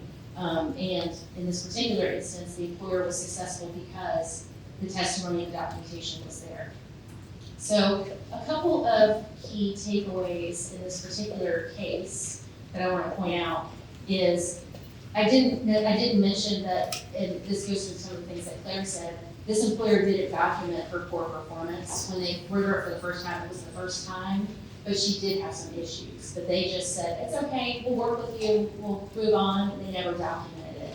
And as a result, her retaliation claim is survived because it was something that they didn't have documentation for to say, we've been warned about this. The other thing I want to point out is this case demonstrated or illustrated the cat's paw theory of liability. And I don't know if you've heard that before, but normally, you've got a decision maker, and if that decision maker is laced with a discriminatory or retaliatory motive, and they take an adverse employment action, then you've got knowledge and you maybe have motive, and that's a bad place to be. So what had been happening is these discriminatory actors were saying, I know I can't fire her, but I can tell HR all the bad things she's doing. They may not be accurate, and HR fires her, and HR doesn't know about all of these things that she's been complaining to me about. And what this cat's paw theory says is if the discriminatory actor influences the non-biased or the individual without any information about the underlying claim, then that will impute the discriminatory or retaliatory motive. So you can't just get out of it by saying, I didn't know, I had no idea, if you're influenced by someone who has a discriminatory motive.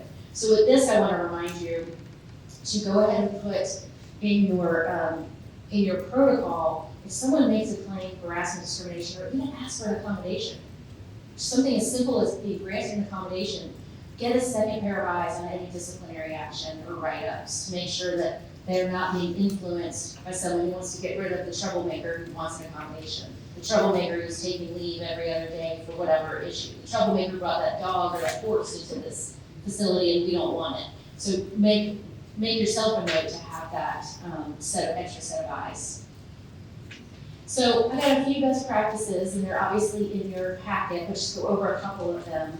And one that is actually not on here that I want to remind you of in terms of a housekeeping matter is if you've got a leave policy in your employee handbook that says, we grant medical leave for this, that, and the other reason, but under no circumstances will it be more than 3, 6, 9, 12 months.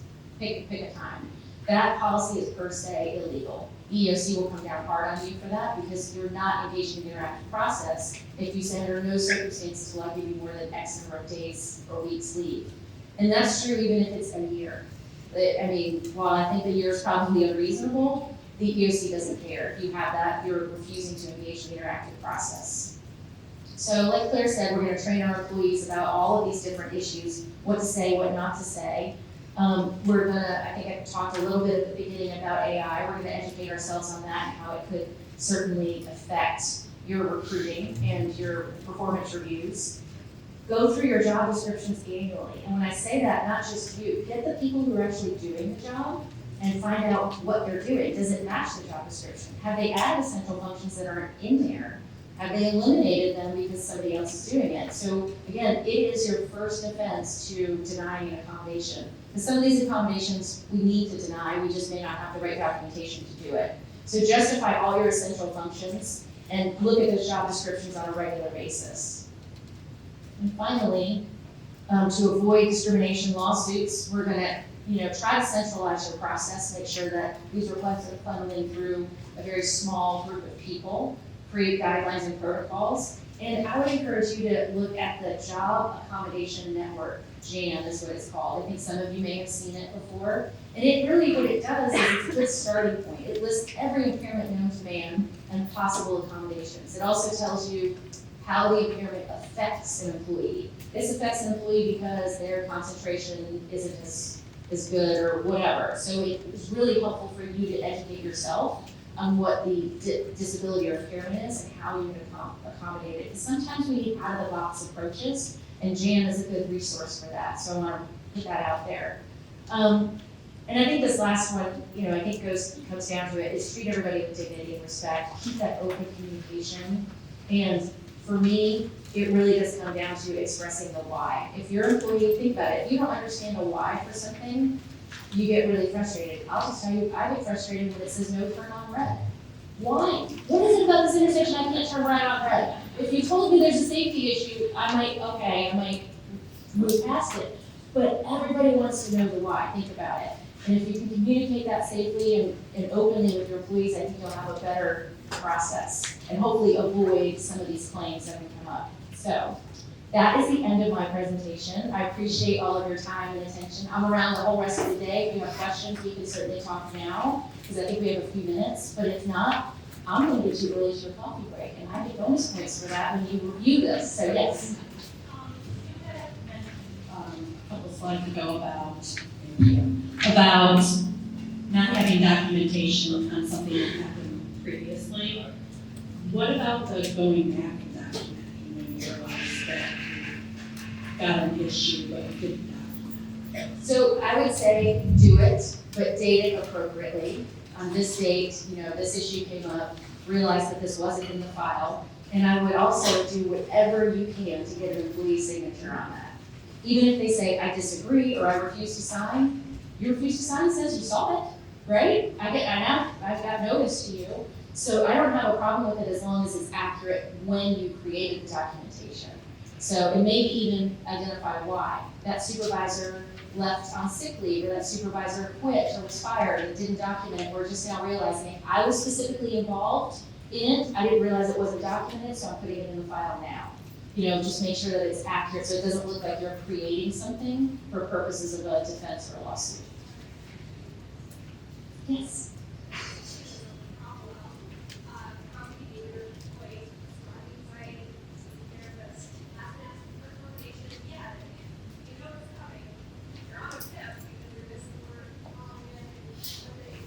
Yeah. But now that they ask for a does any of that free stuff look like No. So that's my first question is have they asked for an accommodation?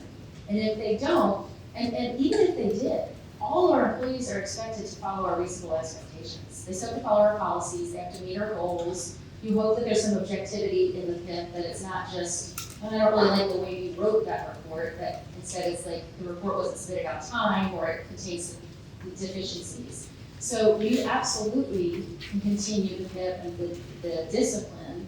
It just can't be because they now request an accommodation. But what is the accommodation they're requesting, right? Is it that I see where I have a case right now where this individual just wanted them to be more understanding of the fact that she had this anxiety and that she couldn't, that she needed maybe some more time. This particular individual wanted her boss to come in and sit down next to her and show her how to write reports because she wasn't doing it because of her anxiety and issues.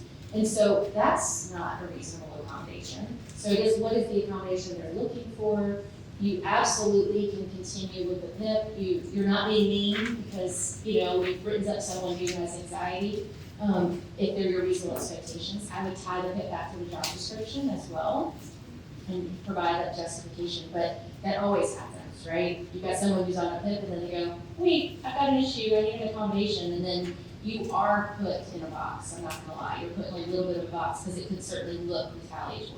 One of the first lines of inquiry that a court or anybody will ask is, when did this adverse action happen relative to the request for an accommodation or any protected activity? And if it's within a few short weeks or even a couple of months, it's gonna look more retaliatory. If it's 4, 5, 6 months down the road, we don't wait to retaliate against people, right? We don't do that, and the case law comes out in that regard as well. So I would, once that accommodation request has been put in, I would make sure that when you go back and continue the PIP or evaluate it, that you do it very objectively, and you communicate in writing, and say things, because I know it's true, we want you to succeed.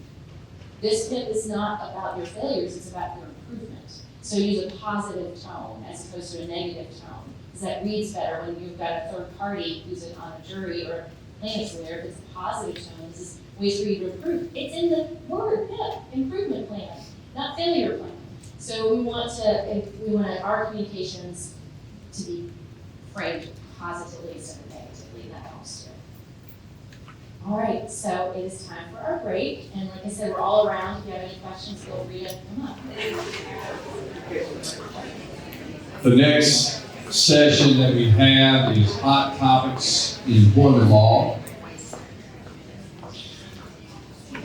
We've got a number of folks that are going to speak on a number of areas, so for the most part, I'm going to let them come up and introduce themselves, although I will introduce Alan Powell. Alan is a member in our Louisville office.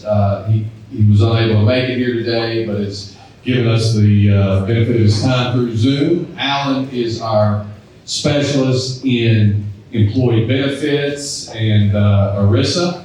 And if Mr. Powell set this up right, hopefully we can hear you now. Alan, jump in. Hope everyone's having a good start to their day. And if the volume's working okay, I'll just launch right in. Sound good, Brien? Yep. Yeah. Well, thanks, Aaron, for the intro. I'm sitting here in Louisville in McBrayer's office, and it is true that I spend my day dealing with ERISA and the tax code. My job, I've been delegated to spin you through ERISA and the tax code in 10 minutes. So I'll take you on a roller coaster ride, perhaps, into ERISA land. I don't know if you travel there very often, but we'll keep the pain to a minimum to 10 minutes. My practice in general covers ERISA and benefits, the tax code, qualified plans, deferred comp, a number of tax items, so it's never a dull moment. For this morning, given the time frame here, I'm going to talk about two things. First, the Secure Act 2.0, and second, ESG investments. So let me just start with Secure 2.0. The folks in the room may have already heard about Secure 2.0. If you're involved in your company's retirement plan, you probably have. Record keepers are coming out with a lot of information about this new federal tax law. It is quite involved, quite complicated, and it was signed by President Biden at the end of last year, with various parts effective this year and in the next few years. The law itself is chock full of all kinds of retirement treats. Good things for taxpayers, for participants, qualified plans. There's just a host of items to pick from. You can probably find something you like for your plan. There are 50 or 60 new changes and statutes, all sort of, like little M&Ms. You grab them and grab a few and just taste them and see how you like them.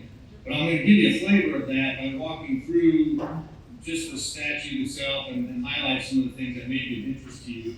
If you have questions, I guess run them through Brien and put them up there in the chat. But Secure 2.0 has a number of features for retirement plans. One thing it's going to do is increase the age 50 catch-up limit. If you're in a 401k plan or you're 50 or older, you can put in more money than someone who's younger than age 50. The new rule is going to increase that amount, but put a salary eligibility feature on it for pre-tax. So in other words, if you exceed a certain salary level, $145,000, and you do a catch-up, it's going to go into a Roth 401k account and an after-tax account. Another feature of Secure 2.0 is something called student loan matching. So if you have employees who make student loan payments under the Secure Act, this starts next year, those can count for matching purposes if your plan has a 401k match. It's kind of interesting. Another little item here is de minimis financial incentives, like gift cards, can be used to encourage people to get into 401k plans, like a $50 gift card to some small benefit. The law now allows employers to encourage folks to get into their 401k plan if they're not in already. Another feature of the Secure Act is emergency expense withdrawals. The plans now can have a $1,000 account that will be paid with after-tax deferrals into the plan, and participants can take that out for emergency purposes, something like hardship, but with broader conditions on it, and really any emergency that the participant has or suffers can now be funded out of an after-tax feature from the plan. Part-timers come in a year earlier. This is a change under Secure 2.0. If you have part-timers, the rule is 500, if they work at least 500 hours. In 2 years, they gotta come in the 401k plan. That's an acceleration feature for part-timers. Interestingly enough, college savings plans, if you have one yourself, a 529 plan they're called, college savings amounts can be put into Roth IRAs. Interesting feature. Who would have thought? Who would have thought that you can take your 529 money and put it into a Roth IRA so it will never be taxed when you take the money out? New feature under the Secure 2.0 is savings accounts.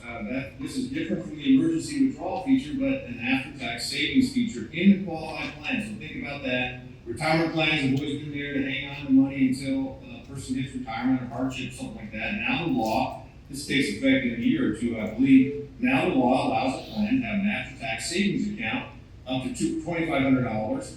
And a lot of employers will say no thanks, but some employers might want to add that feature to their plan. Correction programs. This is a sweetheart for me. The correction program, the IRS tax code now is expanding the availability of corrections programs. And I'm here to tell you, after 30-some years in this retirement business, correcting plans, no plan is fully compliant with all of these rules. Corrections programs are a benefit to your plan, no question. You may have come across and had to use these plans.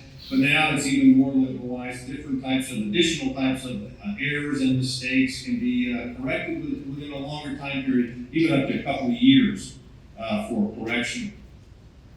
Withdrawals from plans, if you're under age 59 and a half, you have to pay an additional 10% tax. You may have not known that, but now the tax law, the Secure 2.0, has amended that feature, that tax penalty, and made exceptions for things like payments on domestic abuse, payments to a participant with a terminal illness, payments out on disasters, qualifying disasters.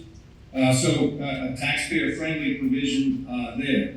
There's also this new qualified disaster distribution feature, which you can allow participants to repay. If they took a disaster payment out, they can repay that amount over time, and they're taxed over a 3-year period. So that's another benefit for plans and for taxpayers.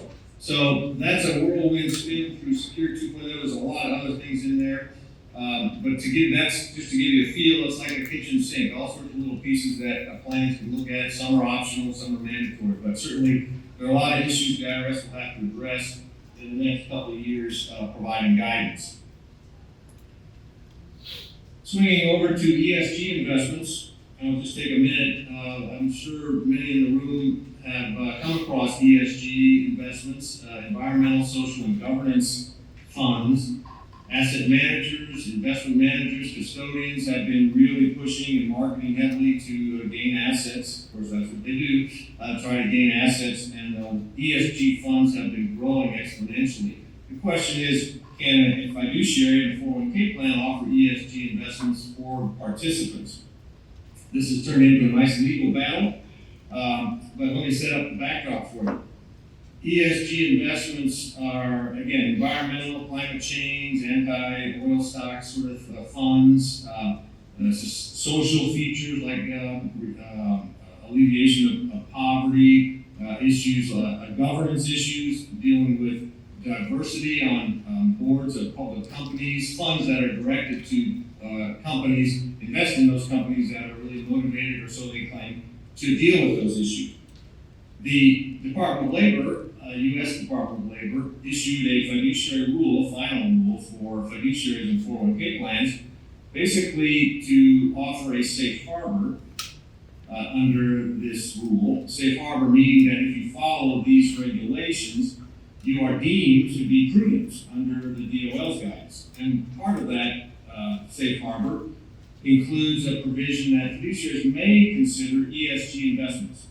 And that's caused a firestorm for folks who are not so keen on ESG investments. The issue under the reg is whether and how you define environmental, social, and governance features. It's not defined in the regulation. There's been lawsuits filed, one in particular by 25 different states, including Kentucky, seeking to overturn this fiduciary rule issued by the Department of Labor. It's a hard one to figure out if you're looking at it from a distance, in a sense of just trying to understand what sort of benefits or what type of funds may a fiduciary invest in or offer to 401k participants without getting into trouble under the Department of Labor guidelines. So the lawsuits are coming. The one that's been filed by half of the country, 25 different states or so, was filed down in Texas. In all places, the Amarillo district of Texas, which is, you must know, the panhandle chock full of oil derricks, and one sitting judge who has a reputation for favoring oil companies. Anyhow, the Department of Labor is not going to put up with that. They're fighting over venue right now. So this is the beginning of the situation, the beginning of the legal fight over this fiduciary rule, not the end of it by any means.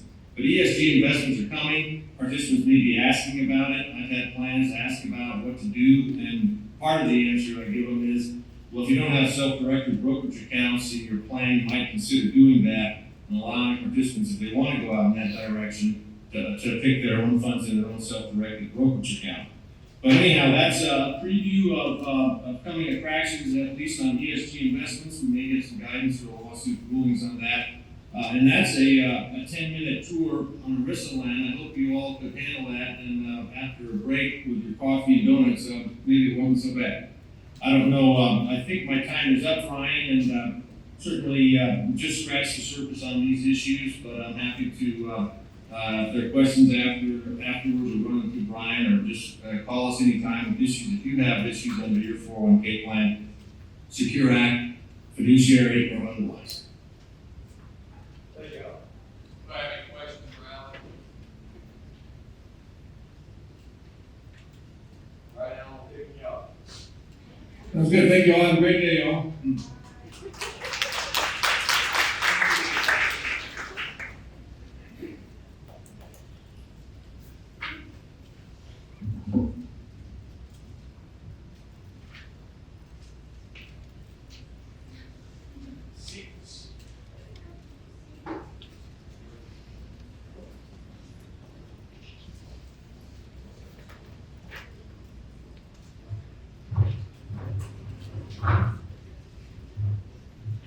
All right, it's me again, but I'll be quicker this time.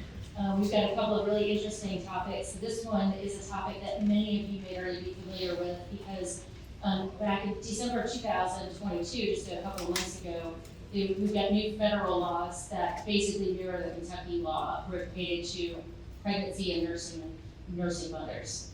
So there are two acts, the Pregnant Workers Fairness Act and the PUMP Act, and I love how Congress does this. They create an acronym and then they find words to fit. So Providing Urgent Maternal Protection for Nursing Mothers Act, or the PUMP Act. We're just gonna call it the PUMP Act. It's a great name, it tells you exactly what it is, and you could probably sit here and tell me what it requires. But in short, what the Pregnant Workers Fairness Act requires is that you provide accommodations for pregnancy, childbirth, and related medical conditions. And what we're going to see in the next slide is it doesn't have to rise to the level of a disability. The PUMP Act requires you to provide nursing mothers a place to pump for a year. And so the reason why these acts have come into play, including the Kentucky Act, is because there's always been some tension with, well, pregnancy isn't a disability, so how do we treat pregnancy-related conditions? What are we supposed to do? It's a temporary condition, so does that even count? And the laws have been all over the place, the case law has been all over the place, and so these acts, including our Kentucky Act, sort of give us better guidance. So under the Pregnant Workers Fairness Act, you have to consider accommodations for pregnant women to give them the opportunity to sit more frequently if they need to, perhaps get additional water breaks for those of you who are in manufacturing or other type of industry where they aren't necessarily free to get up and get grabbing water. Maybe provide closer parking, flexible hours. Consider uniforms, providing the cost of uniforms for her expanding belly. Additional breaks, maybe the elimination of strenuous activities, even if those are essential functions of the job. So those are the types of accommodations that this would provide. And so the difference between this and the ADA is again, it doesn't have to rise to the level of a disability. And it is something that you will have to accommodate. I believe a lot of employers have been accommodating pregnant workers, but it's the bad apples that have caused the tension in the case law along the way. So this act is modeled after the ADA, so your interactive process is going to be the same, even if it, again, doesn't require it to be a disability. So you've got the same standards for reasonable accommodations. But most accommodations under this act are going to be provided on a temporary basis because pregnancy is temporary. So when I told you about the documentation that you could require, the nature, extent, severity, duration, well, we all know how long a woman's going to be pregnant. We all know, when it ends. And so we know the nature of pregnancy. Now, severity, if there's severity of symptoms, then that's going to be something that maybe you can inquire into, maybe you should inquire into in order to engage in that interactive process. The most significant difference between this act and the ADA is that if there are two accommodations that are reasonable, and remember I told you as an employer to pick which one, if leave is one of those and another accommodation is also reasonable, you can't force the pregnant worker to take leave.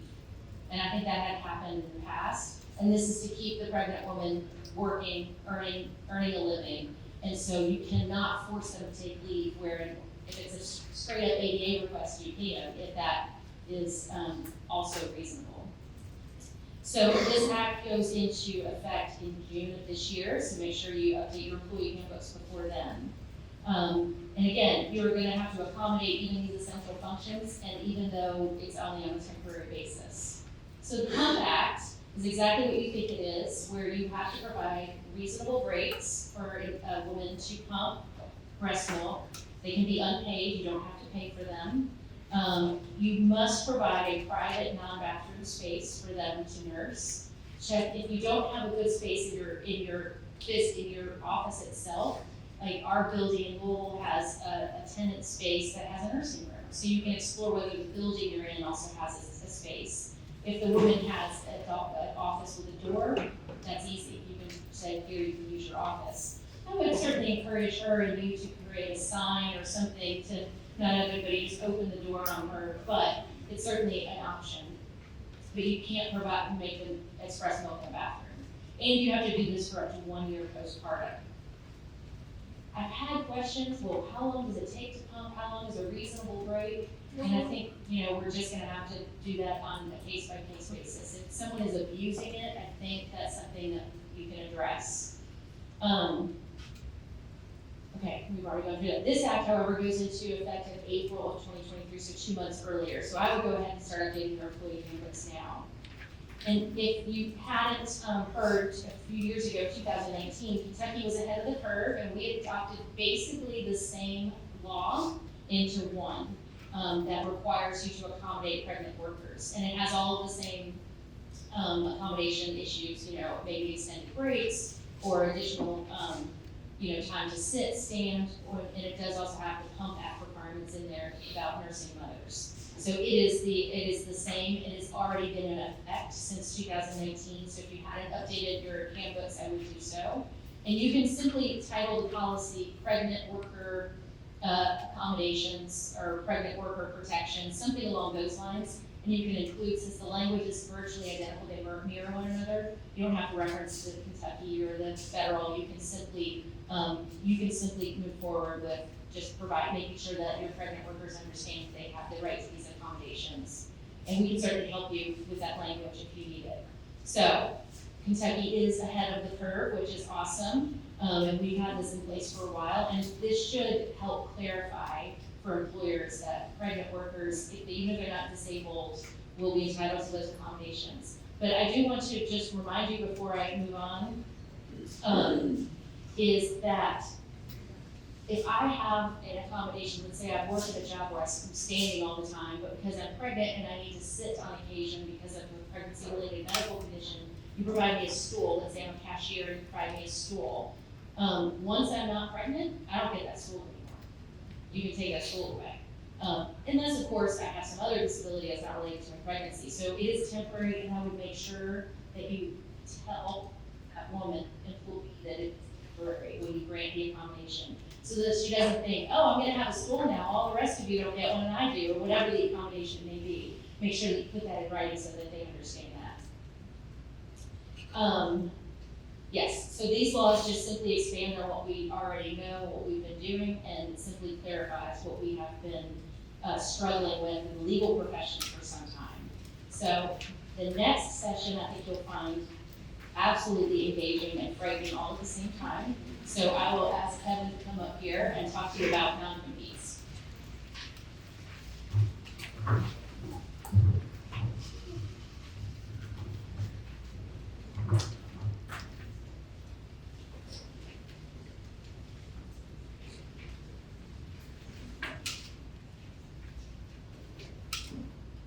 It's always nice to be introduced as the person who's going to frighten you after being here all night. Did everyone hear me in the back? Okay.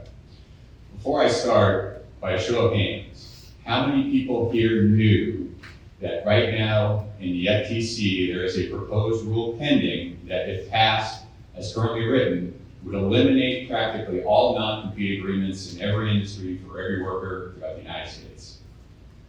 Okay, good. Or bad, depending on how you look at it. So January 5th, 2023, this year, the FTC gave us a little present for the year. They have proposed a rule that is still currently within the comment period that, again, is written, would eliminate non-competes for just about everybody in every industry, from minimum wage workers all the way up to CEOs. The comment period was supposed to end Monday, but March 6th, the FTC expanded the comment period, which extends out, obviously, the period before we're going to get a ruling one way or the other. The current comment period ends April 19th, and as of this morning, there are almost 19,600 comments. Of those, publicly available are over 10,000. So a lot of commentary going on about this rule. Before I go through what it is, a little background to put this in context, because I think a lot of people who weren't aware of this coming or weren't aware of the FTC's current priorities regarding fair competition in labor markets did not know why this has come about. The FTC has been studying non-competes for a few years now, both in the government themselves with hearings. We're also working on with academics as far as surveys. Things they've been primarily concerned that they think non-competes currently do is they feel that they suppress workers' wages, not only for the people who are under the non-compete, but also in the industries for workers who are not under non-competes. They also believe it stifles innovation. Persons under non-compete, they want to move to a startup, they have an idea, they want to start their own business. That stifles that innovation, that stifles that movement to expand whatever the idea, whatever the industry may be. They also believe generally it's an unequal bargaining power, as you can imagine, between an employer and employees, especially the lower level minimum wage employees. That a lot of times, I'm not sure if you've had this experience, so a new worker comes in, as part of the onboarding process, they may hit through something electronically that looks like a non-compete, they check a box. Outside of non-compete, they move in a year, and it's a surprise to them they're under a non-compete. And you can imagine someone making minimum wage or lower, trying to move jobs, finding out you can't work for a year within 100 miles of Lexington or Louisville or what have you. It's a little bit. So the FTC sees all those issues as a reason to do this, and there's a 210-page study that they released along proposed rules. So if you want to dig deep into this as to why, the pros and cons, also the dollars that they think that getting rid of non-competes will save, or in certain circumstances increase wages across the board, you can go ahead and read that. We're not going to concentrate on that today because we're going to just kind of go through, as of right now, what would happen if it passes as is. So as you can see from the definitions, the proposed rule as drafted applies very broadly to just about every employer. It applies to just about every worker. And what is different than in years past, they've made it very clear that this applies to independent contractors, gig workers, even all the way down to unpaid volunteers. This is comprehensive, as you can tell. Right now, as proposed, there are two exceptions, notable exceptions: a franchisor-franchisee relationship, and also a sale of a business.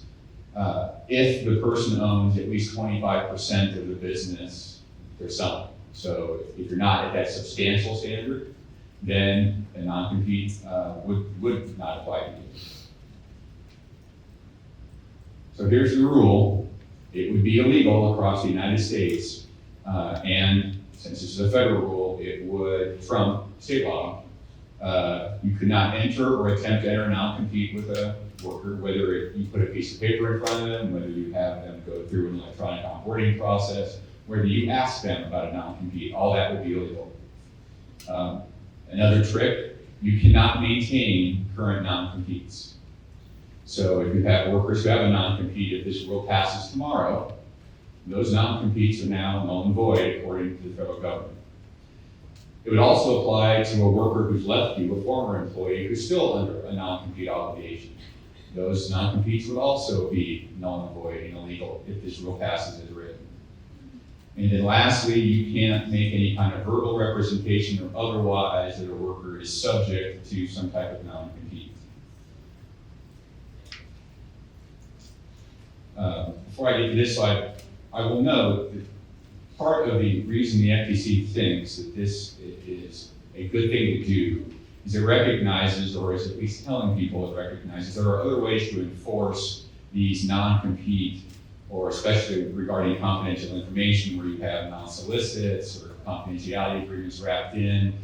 Those, under most circumstances, would still be okay. You could have an NDA, you could have a non-solicit, you could have whether it's your customers or employees, those are fine. What I'll show you in a second is, there's going to be a test.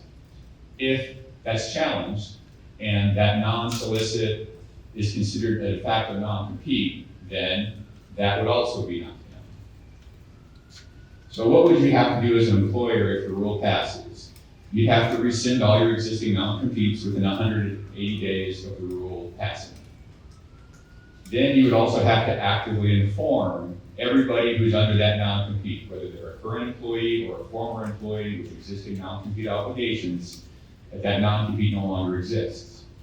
Now, there is some language in there about how you do that. The proposed rule has a model letter or a model email. It's a substance you can put in either one to inform those employees under non-competes that they're no longer under non-competes.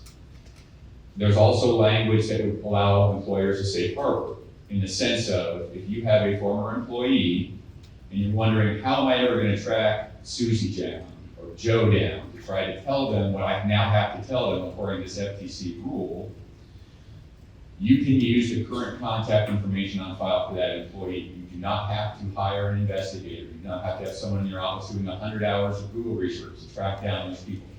So long as you follow the required language in your notice and you use the current contact information, that would be sufficient. And the method of notification is also flexible. It can be by letter, it can be by email, it can even be by text. So at least the FTC recognizes modern communication, but don't mistake anything, it will be some work to do all of that. And then as I mentioned earlier, if non-competes are in place and these other items are still being used, they could be considered a de facto non-compete, and those could also be null and void.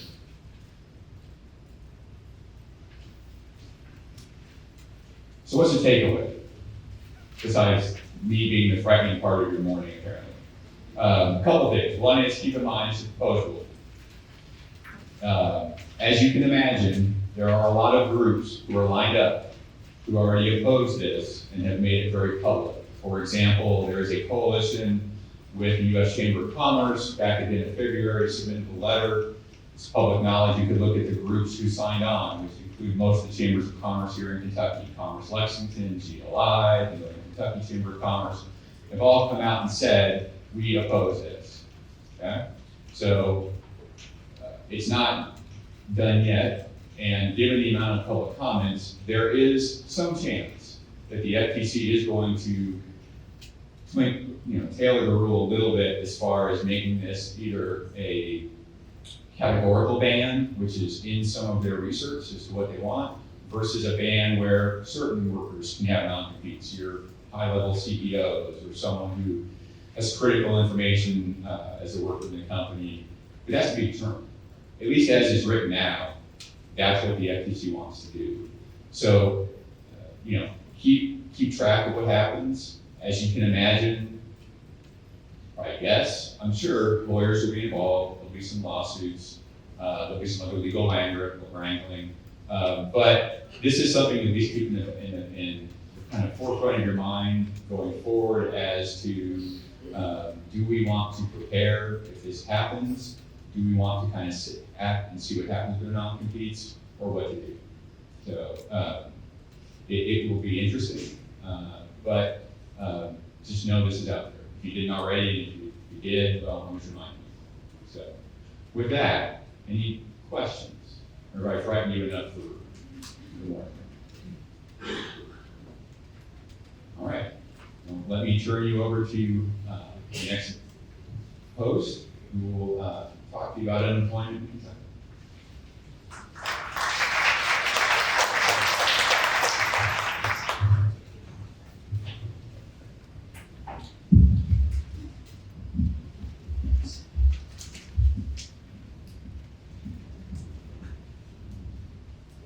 It's good. Everybody hear me?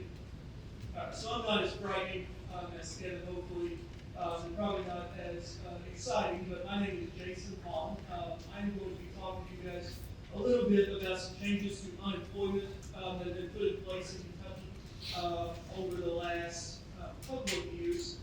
As James was talking about when we got started, last time we had this seminar was in March of 2020, and one of the hallmarks, in addition to a host of other changes in employment law that occurred as a result of COVID-19, was a fairly large expansion of unemployment and a large number of folks that were on unemployment. And in 2022, the General Assembly in Kentucky undertook to attempt to address some of those issues, both to encourage workers to get back to work, but also to attempt to strengthen the unemployment trust fund. And three changes that they put in, there are three changes that we're going to talk about today that they put into place.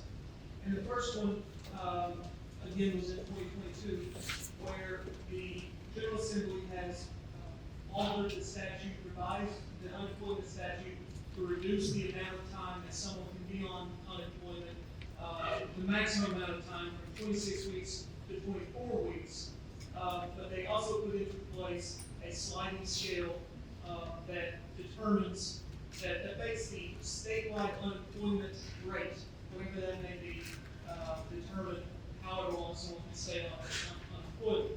And so in 2022, the statute changed it from a maximum of 26 weeks just across the board to be down to the unemployment rate is at 4.5% in Kentucky, then the maximum is only 12 weeks. And then it works its way up, all the way up to the new maximum of 24 weeks, which is if the unemployment rate is at 10% or more. And so this is a pretty good change for the maximum amount of time someone could be on unemployment, and that's especially true given the fact that for the most part over the past 5 years or so, unemployment in Kentucky has been well under 10%, with the exception of the period of time immediately following COVID-19. So that was one of the changes that they made. The second change was to alter and to add another layer to what is considered to be a suitable job. If you do know, former employees who are on unemployment are required to weekly search for suitable employment. You know, the idea is they go back to work and get a job so they get off unemployment benefits. Previously, the statute had a number of factors to consider to determine whether a job offer is an offer of suitable employment, and for the most part, those kind of rendered the decision that a lot of jobs had, in order to be suitable, needed to be in a similar line of work and close to the person, to where they live, and kind of a similar job. Now, the statute reads that in addition to those considerations, that after 6 weeks, if the person's been on unemployment for 6 weeks, what is suitable expands greatly. In fact, the unemployment commission will determine that as long as the job pays at least 120% of what the unemployment benefits are, that is within 30 miles of the applicant's residence, and the worker is able to perform that work, that's going to be considered a suitable job offer to which they will need to accept, or if they don't, they will go off unemployment benefits. And so again, that's designed to try to limit how long someone stays on unemployment. So these standards are in effect. The statute has these two changes in it now. The governor in 2022 did veto this, but the General Assembly voted to overrule that veto. And so now, I guess after a year or so looking at this, the General Assembly has decided that maybe the 12 weeks was a little too extreme, that was a little too short period of time, and so they went back in and passed a new bill that will change the bottom end of the time that someone can be on unemployment from 12 weeks up to 16 weeks. And so the bottom end of that scale is 16 weeks if unemployment is at or equal to, or the unemployment rate is at or equal to 6.5% statewide. So the top end, the 24 weeks, if it's at 10%, stays the same, but the minimum in the state is going to be 16 weeks of unemployment benefits. The bill has passed both houses of the General Assembly and is waiting on the governor to sign whether we anticipate he will do that. The new law does not make any significant change to the suitability standard, but it does move it around in the chapter of KRS. But the 6 weeks and the more strict suitability standard is still going to be in place regardless of House Bill 126. So those are two changes that the General Assembly put into place to address some issues with unemployment.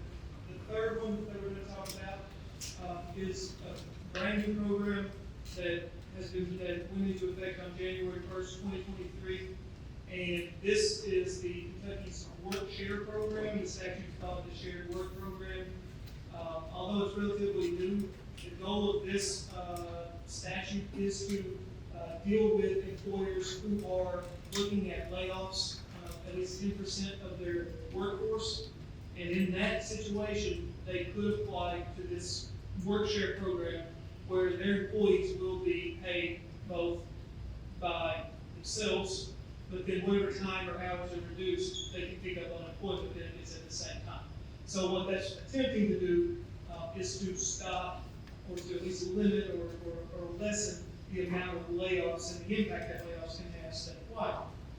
In order to participate in the work share program, the employers are required to develop a plan.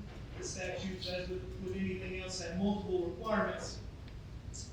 But one thing to remember here is that these plans and how much of a layoff you're looking at can be very limited. It can be a specific division or a unit or a department of the employer, and it only requires that at least 10% of their workforce would be impacted overall.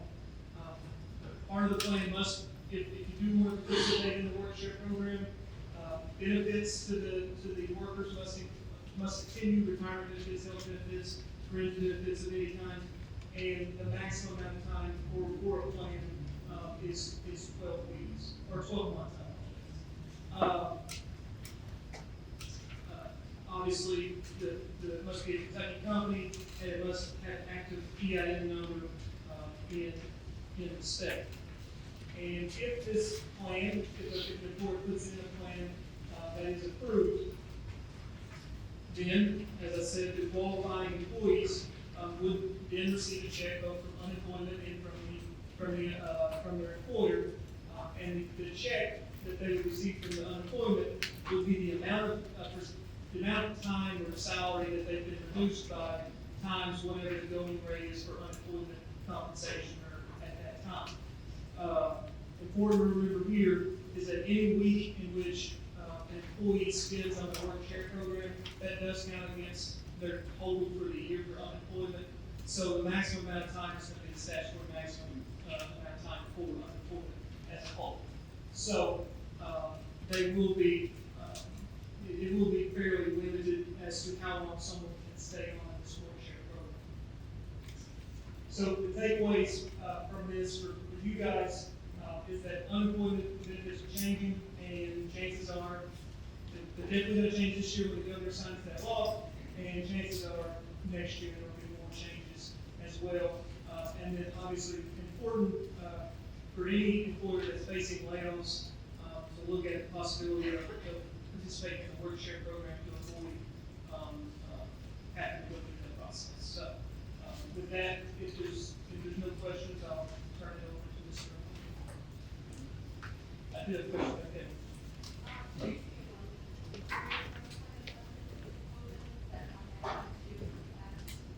I think that is still in effect, yes.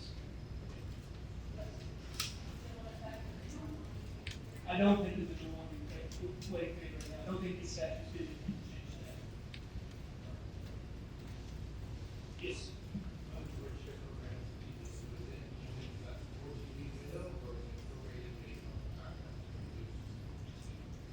We prorate by how much that we get in a week. So, for example, if an employee goes down 25%, over 100, they're going to get 25% of the unemployment benefit amount, and then that will calculate against them the total, so the program. Not understanding.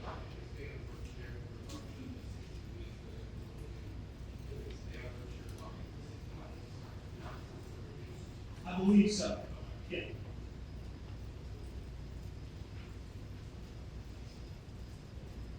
And Mr. Romano will talk to you about something.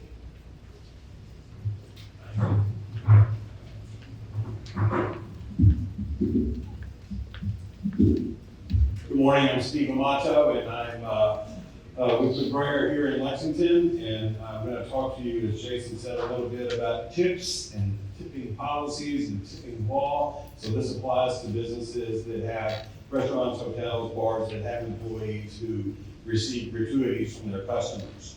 My practice here at the law firm is diverse. It involves some litigation and employment and otherwise, but primarily it is focused in the hospitality industry. I represent the interests of retailers like restaurants, hotels, bars, also alcoholic beverage manufacturers, distillers. Some of my friends and clients are with us today. Good to see you, as well as other manufacturers like small farm wineries and microbreweries.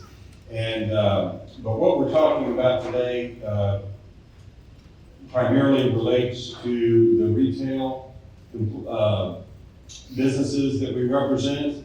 And if you're not familiar with the law and policy surrounding tipping and you are involved in a retail business, you need to be really careful. This is a very tricky issue, and we've had some clients that have been caught up in this in the past couple of years, and the rules have been in flux to some degree. The laws have been in flux, and we're going to address some of that this morning. But the point is, you need to be really careful if you are a business, a retail business that has tipped employees, and you are attempting to take a tip credit, which we'll talk about in a minute, for those employees who receive tips as part of their wages. This results, if you don't do it right, in potential regulatory action from either the federal or the state Department of Labor, which can lead to investigations and enforcement and very severe civil penalties. It can also lead to civil litigation from disgruntled employees, which sometimes and perhaps often are brought as class actions. So it is something to make sure you understand. The basic premise is, or the basis, the starting point for this discussion is the tip credit. So the Fair Labor Standards Act allows employers who have traditionally tipped employees, and whether a person is a traditionally tipped employee or not is the key to this concept. But if you have traditionally tipped employees, you are able to pay those employees less than the federal minimum wage. It's approximately $2.15 an hour, on the condition that you can demonstrate that over the course of the pay period, through their tips, that person's wages will meet or exceed the federal minimum wage. And if they don't, then the employer has to true that up into that minimum wage. Talk a little bit about whether traditionally tipped employees versus non-tipped employees. There's a lot of different rules. The federal standard is the so-called 80-20 rule, which means that that employee has to spend at least 80% of his or her time engaging in services for which patrons will pay a tip. And that is interacting with the patrons, delivering them food, water, taking their order, cleaning up their table at the end of the meal. It doesn't include things like filling up salt shakers after everybody's done at the end of the day, or doing dishes, for example. And so you need to make sure that you have identified which employees are eligible for this and which are not. A key concept that we're going to talk about, which relates to some changes in Kentucky law recently, is this concept of tip pools. And that's where traditionally employees and their employer come together and reach an agreement between and amongst themselves that they want to combine all the tips at the end of the night and pool them and come to an agreement on how they'll be distributed between and amongst the employees, because it's the server or the bartender that actually receives the lion's share of this money. However, as the server and the bartender know, their actions are critically supported by persons who are filling up the ice, who are cleaning the tables, who are bringing the food out, who don't literally receive those tips. And those servers and bartenders want the support of those people. They want people to feel like they're part of a team, which leads to the concept of tip pooling in a voluntary basis. And again, it's important that if you are engaged in this tip pooling process, that you make sure if you're going to claim a tip credit, that you can't have a mixed pool. You can't have dishwashers in the same pool as servers and others, because you are not going to be able to claim the tip credit if you have a mixed pool. So this idea of tip pools is where we've had, as I indicated, some action here in Kentucky recently. Historically, Kentucky's been in the minority of states which prohibited its Kentucky employers from mandating that restaurant employees participate in a tip pool. Most other states have allowed restaurant owners to mandate that the employees, i.e. traditionally tipped employees, if you're going to take a credit, participate in a tip pool so that they can, it's a recruitment aid, they can go to qualify and energize people and say, we need a really good bar back. You're a really good bar back. We need you to be in our business, and we're going to let you participate in tip pools so that we can increase your income. And it's amazing that some of these high-end restaurants, what some of these employees can walk away with on a weekly or monthly basis, and you all probably know that.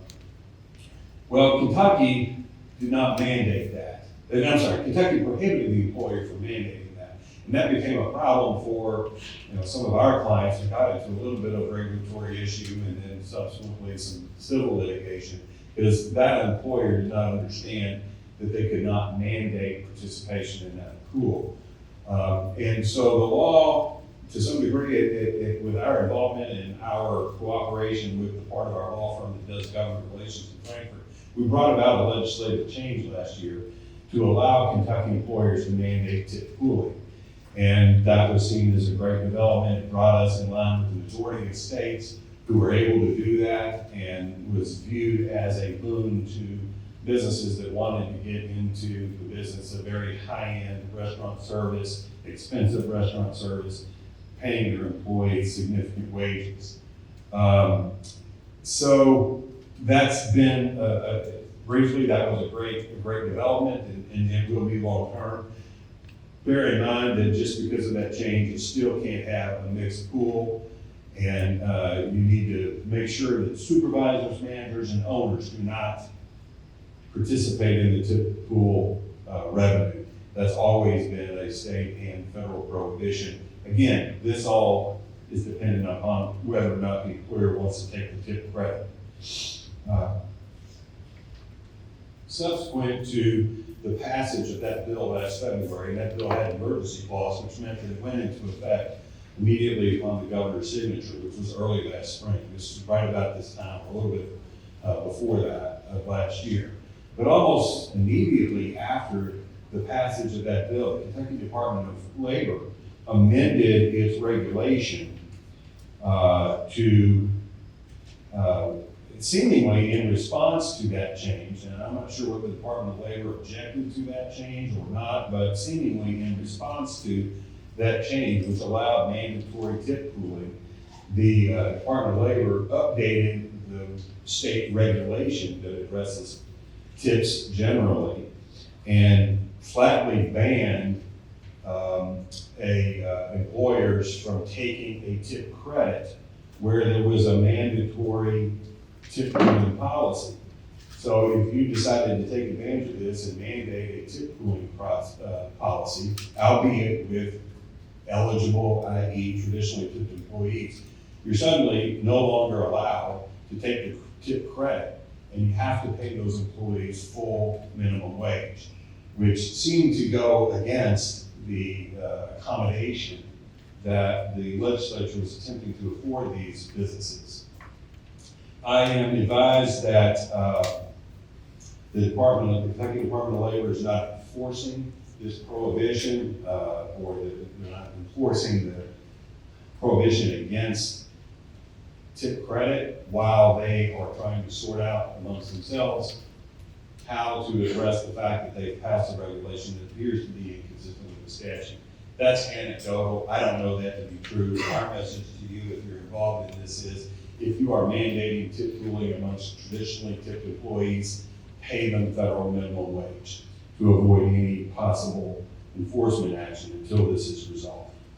One other thing that we'll mention is more or less an alternate route to try to compensate your employees who are involved in this business if you don't want to engage in tips and the sharing of tips, is to implement a service charge.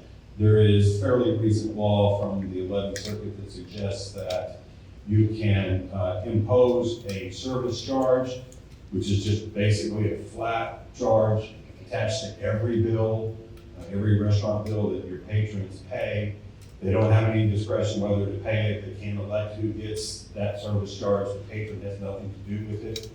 And the 11th Circuit has said that in those instances where there is no preference stated by the patron in favor of one employer or another, the employer is free to redistribute those funds from the service charge in any way that the business sees fit. So that's something you see a lot in private clubs and places, but not typically in open to the public restaurants. But that's an opportunity if you're interested. Takeaway message, like I said, is primarily for the tip pooling piece is if you want to do mandatory tip pooling until this issue is resolved, you should not be attempting to take a tip credit. So that's a lot about tips, over cups. Happy to try to answer any questions. If not, I think I'm standing between us and lunch. That's not a good place to be. Thank you.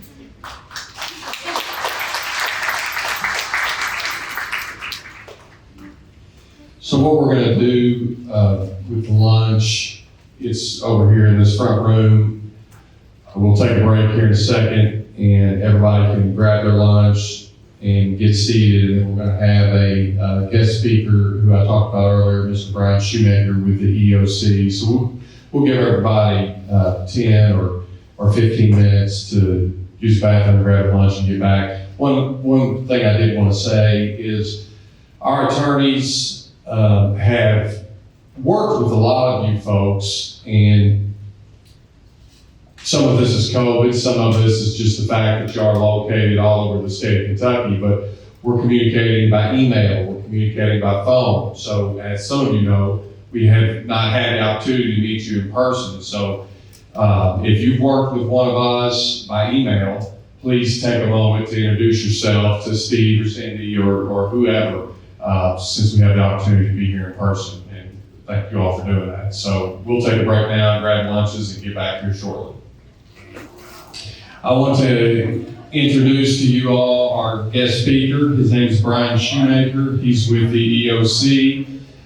He drove down from Indianapolis today in the rain, so we certainly appreciate the time and the effort that he has made on behalf of the EEOC to be here to educate you all, to take your questions, and to hopefully prevent any of your organizations for having any issues or concerns with the EEOC. And that's one thing that is very positive about this organization is they spend money, take the effort to educate folks so that they can be in compliance with the law. And I'll let Brien talk to you a little bit about that.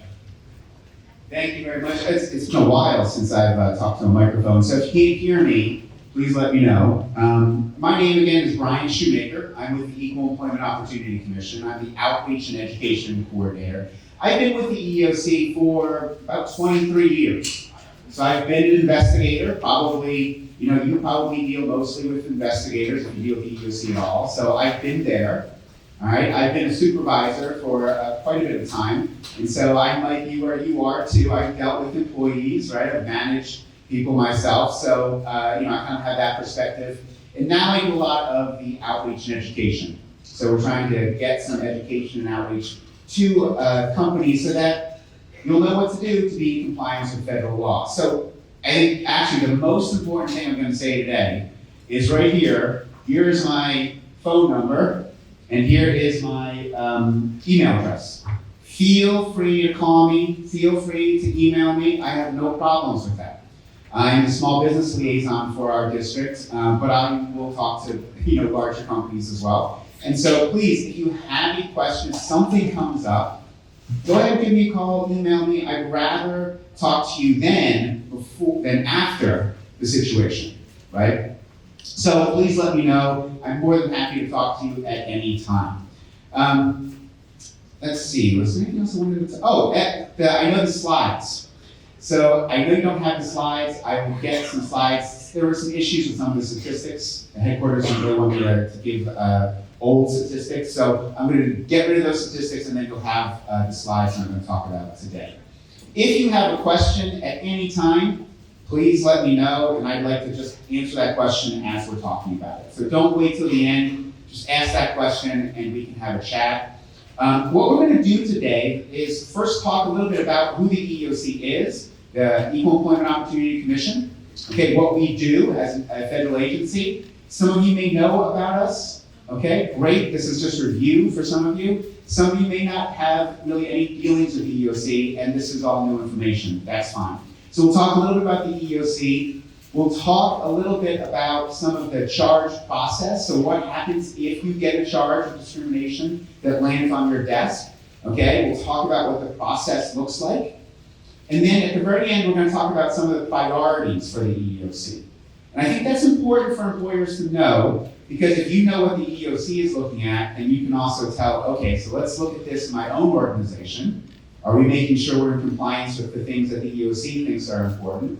Okay, and if you get a charge that lands on your desk, you can say, oh man, this is an issue that the EEOC feels is important. I better make sure that we do what we need to do to answer this particular charge, okay?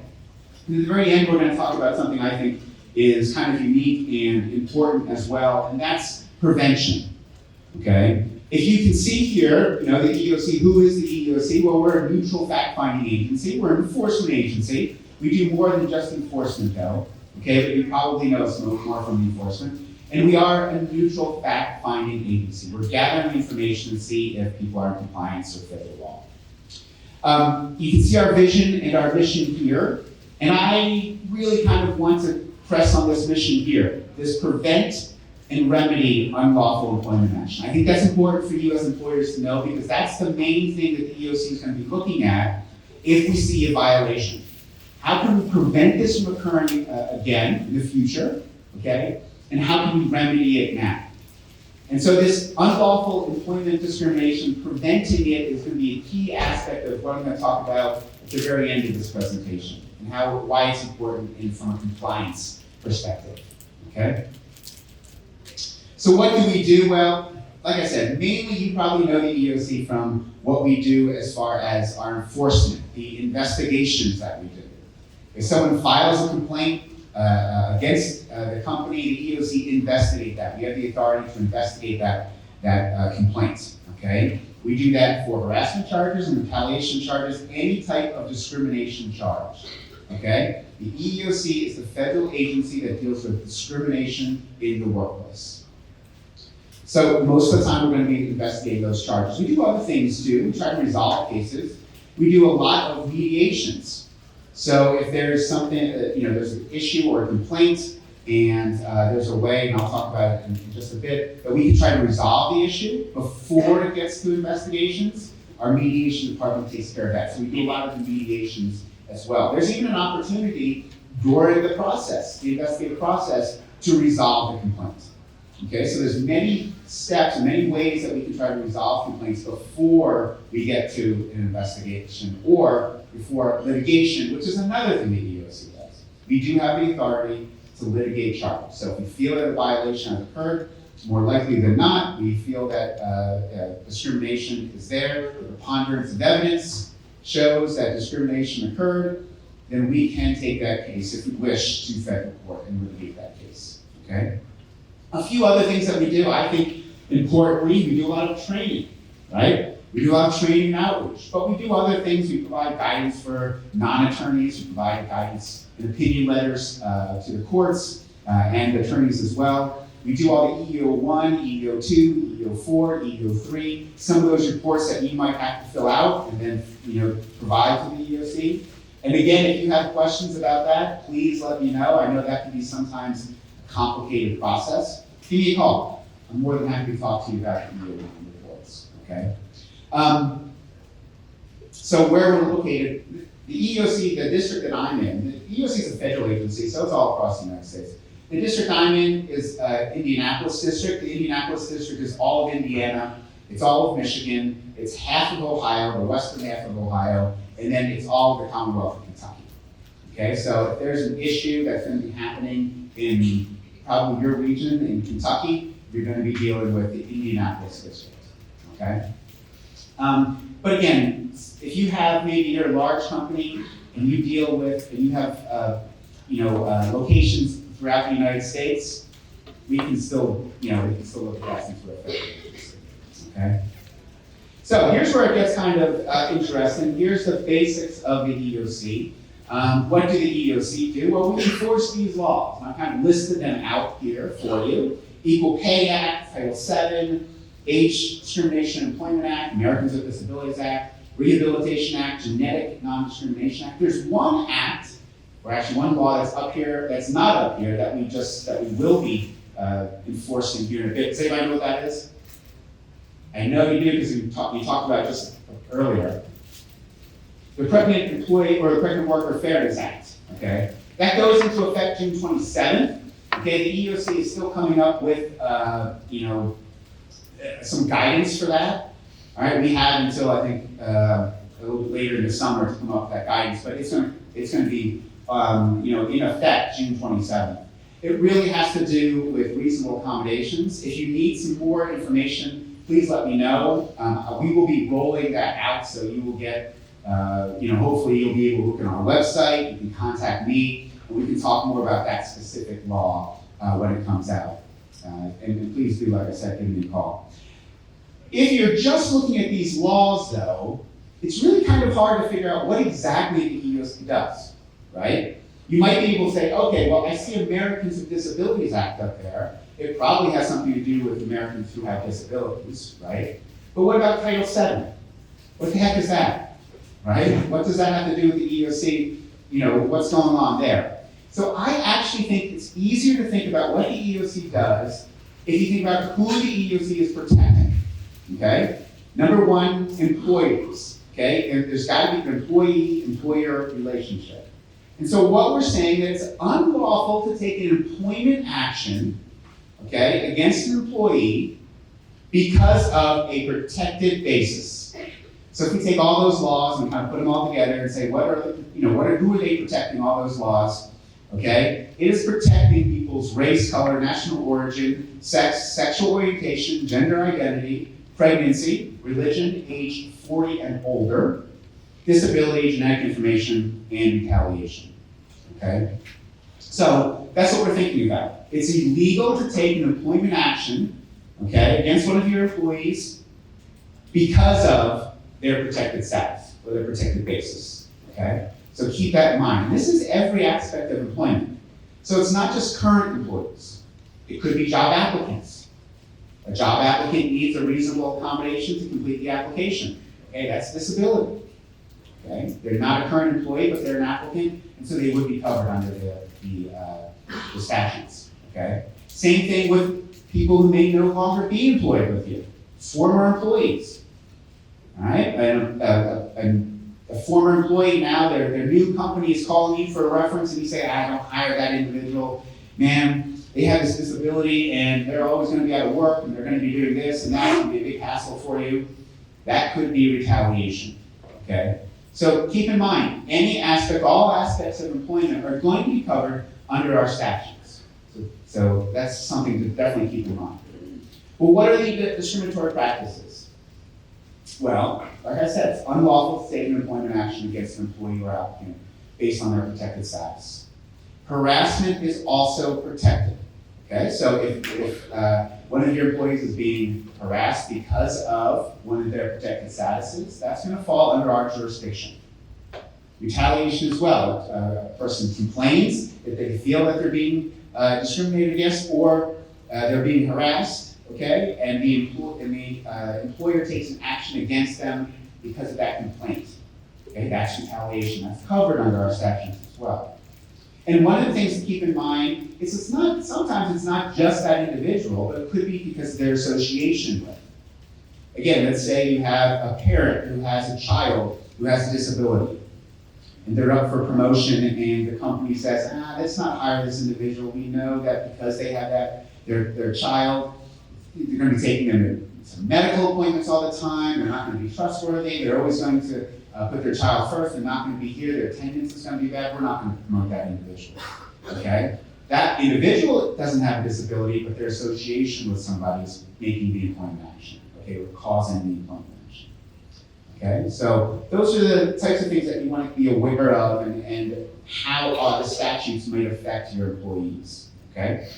Now, most people are going to be covered under the EEOC. Smaller companies, if you have less than 15 employees or 20 employees, if we're talking about age, you wouldn't be covered under our statutes, okay? But most everybody else is going to be covered. The only people that you see up there who aren't really covered are federal employees. There's another set of rules for us, okay? But if you're a private employer, more than likely, even if you're a state or federal government or local government, you will be covered under our statutes. Now, one of the things we talked about yesterday, and I want to bring it up because I think it was good. I wasn't going to talk about it, but I think it was such kind of a good comment yesterday. What happens if there's less than 15 employees? Can you just do whatever the heck you want? Discriminate however you want? There are state and local agencies that will sometimes cover those smaller companies, okay? We call them Fair Employment Practice Agencies, or FEPAs. And so a lot of those FEPAs, Fair Employment Practice Agencies, we have work share agreements or agreements with those agencies so that if someone files with that particular local agency, they can choose to also file with us.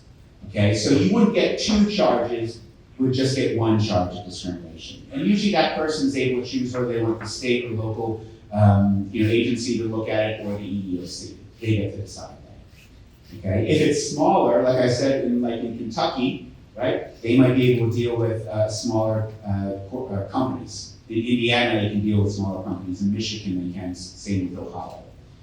Okay, most of the time, their laws mirror the federal government's laws. So you don't have to try to memorize a whole set of protected bases. Most of the time, they are the same. Sometimes there's less. Okay, in Indiana, and I think Kentucky as well, there's no local or state age law, okay? So it would only be the federal government that's looking at age.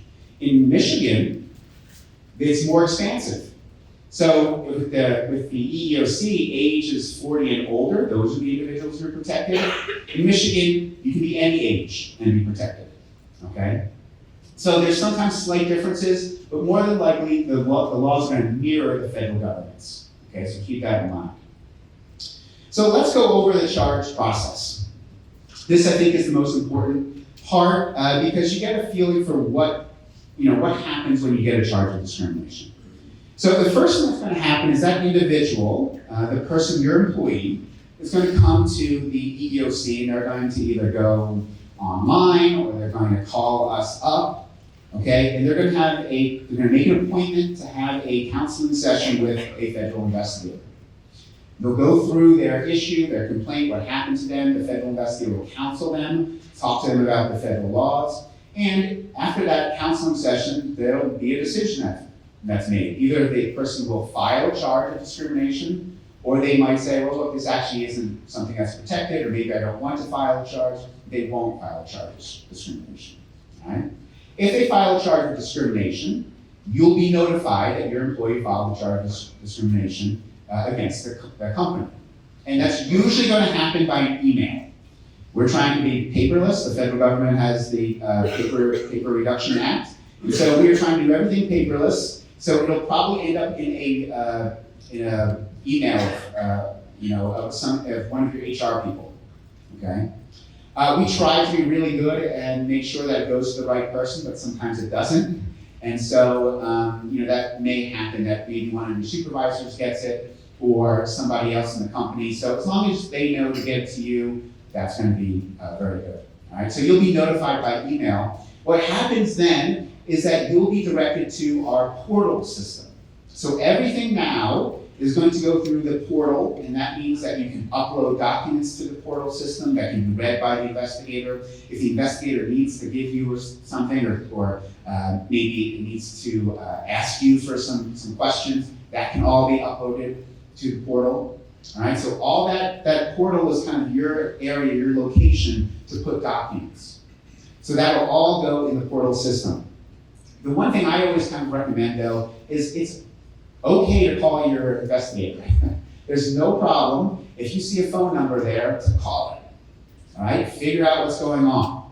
All right, if you have questions, it's good to ask those questions. And you can call me too. I have no problems. I'll get you to who you need to be. In Kentucky, we have the Louisville office, but we also have the Cincinnati office. And the Cincinnati office also does some of Kentucky as well. So it may be confusing to figure out who do I actually need to talk to. It's not confusing anymore. Just call me. I'll be able to get you to where you need to go. Okay? So you'll get this charge of discrimination, and you'll be notified by email. And on it, there's a couple things that could happen. Number one, it could say, here's the charge of discrimination, no action required. Don't do anything at this time, right? Most of the time, that is because the EEOC may have already made a decision and doesn't require any additional information from you. When a person comes to file with the EEOC, and if they want to file, we cannot prevent them from filing a charge. We can't say, no, you want to file a charge? Tough, we're not going to file it for you. Okay? We have to file that charge of discrimination. But what we'll do if it's non-jurisdictional, or maybe there's not a protected basis, or maybe there's some evidence that's self-defeating, okay? What we'll do is we'll still issue the notice right to sue. You'll get notified of it. Not the notice right to sue, the charge of discrimination. You'll get notified of it, but it'll say take no action. And what we will do, we'll dismiss the charge right away, okay? So you'll still get it, however, there's no action taken, the charge has already been dismissed. That's one thing that can happen. Another thing that could happen is you might get notification and say, hey, look, a charge has been filed. Before entering into this process, this investigative process, before providing a position statement, you can go and try to resolve this charge through mediation. Okay? It's a way to sit down with a federal mediator and the charging party, the person that's made the complaint, and try to work the situation out. This often can be really effective. A lot of times we get charges and it's just issues that can be easily remedied, okay? So that's an option for you. If you want to go through the federal mediation process, you certainly can. It's a very good way to try to resolve the issue, all right? So let's say mediation doesn't work, or In another case, you get a charge that says, provide a position statement, right? This is your opportunity now to provide a legitimate, non-discriminatory reason for what happened, okay? What's your side of the story? We've already heard one side of the story. Now we want to hear the second side of the story, okay? And so it's your opportunity to go ahead and tell the investigator, write a response and say, hey, this is what happened, okay? This is reason why it's not the decision that we made, the employment decision wasn't, or the employment action wasn't made because of a protected basis. Instead, it was a legitimate, non-discriminatory reason, which is why we made that action, okay? We took that, action, all right? That's your opportunity to do so. What will happen is the investigator will then get that information, and that investigator will start looking at, okay, well, what else do I need? You're responding to me, great. Now that investigator is going to test that information out. Okay, they're going to just see if it's true, if what you're telling them is true. They're doing the same thing with the charging party. Charging party is telling the investigator a bunch of things. The investigator's testing it out just to see if it's true. Now, at the end of this investigation, the investigator is going to have a bunch of evidence from one side, a bunch of evidence from the other side, and they're going to have to say, I'm weighing this evidence, okay? Does it look more likely than not discrimination occurred, or does it look more likely than not discrimination didn't occur, okay? And they'll make a decision one way or the other. If the decision is it doesn't look like discrimination occurred, then the EEOC will issue what's called a notice of rights, okay? Sometimes people call it the notice of right to sue. And what that does, it allows that individual, that charging party, to go to federal court and sue the employer if they wish, okay? The EEOC is no longer dealing with this charge. We're not investigating any further. We found it not likely that more investigation would not lead to a cause findings. We're going to allow the charging party to do what they need to do. It's important to understand that for most of these statutes, a charging party or a person, an employee, cannot go to the federal government to sue for discrimination until they first come to the EEOC. Okay, that's what that notice of rights is all about. All right? So in one case, you might say, okay, we're going to dismiss the charge. We don't feel that further investigation is going to lead to a cause finding, so we're going to dismiss the case. Charging party can go to federal court if they wish. Okay? Another issue that may happen is the EEOC may decide, okay, well, look, we've got some evidence here, we've got some evidence here. The preponderance of evidence seems to show that discrimination occurred. It is likely that discrimination occurred. If that's the case, the EEOC will then go forward and try to resolve the issue with what we call conciliation. So we're trying to make sure that we can try to remedy the situation, the discrimination that happened, and prevent it from occurring again. Okay? If we can't come to a conciliation agreement, or we can't resolve the issue at that time, the EEOC will then look at it and see, is this something that we want to take to federal court? Is this something we want to use our resources to move to federal court and to sue in federal court on behalf of that particular charging party? Okay? So that's the process, okay? More than likely, you're probably going to just be dealing with this issue of the investigation. And so it's important to, there's going to be parts of that investigation that the EEOC is going to be specifically looking at. The EEOC is going to definitely be looking at the charging party's allegations for sure, right? Are they jurisdictional? Are they a protected basis? Are they, reasonable?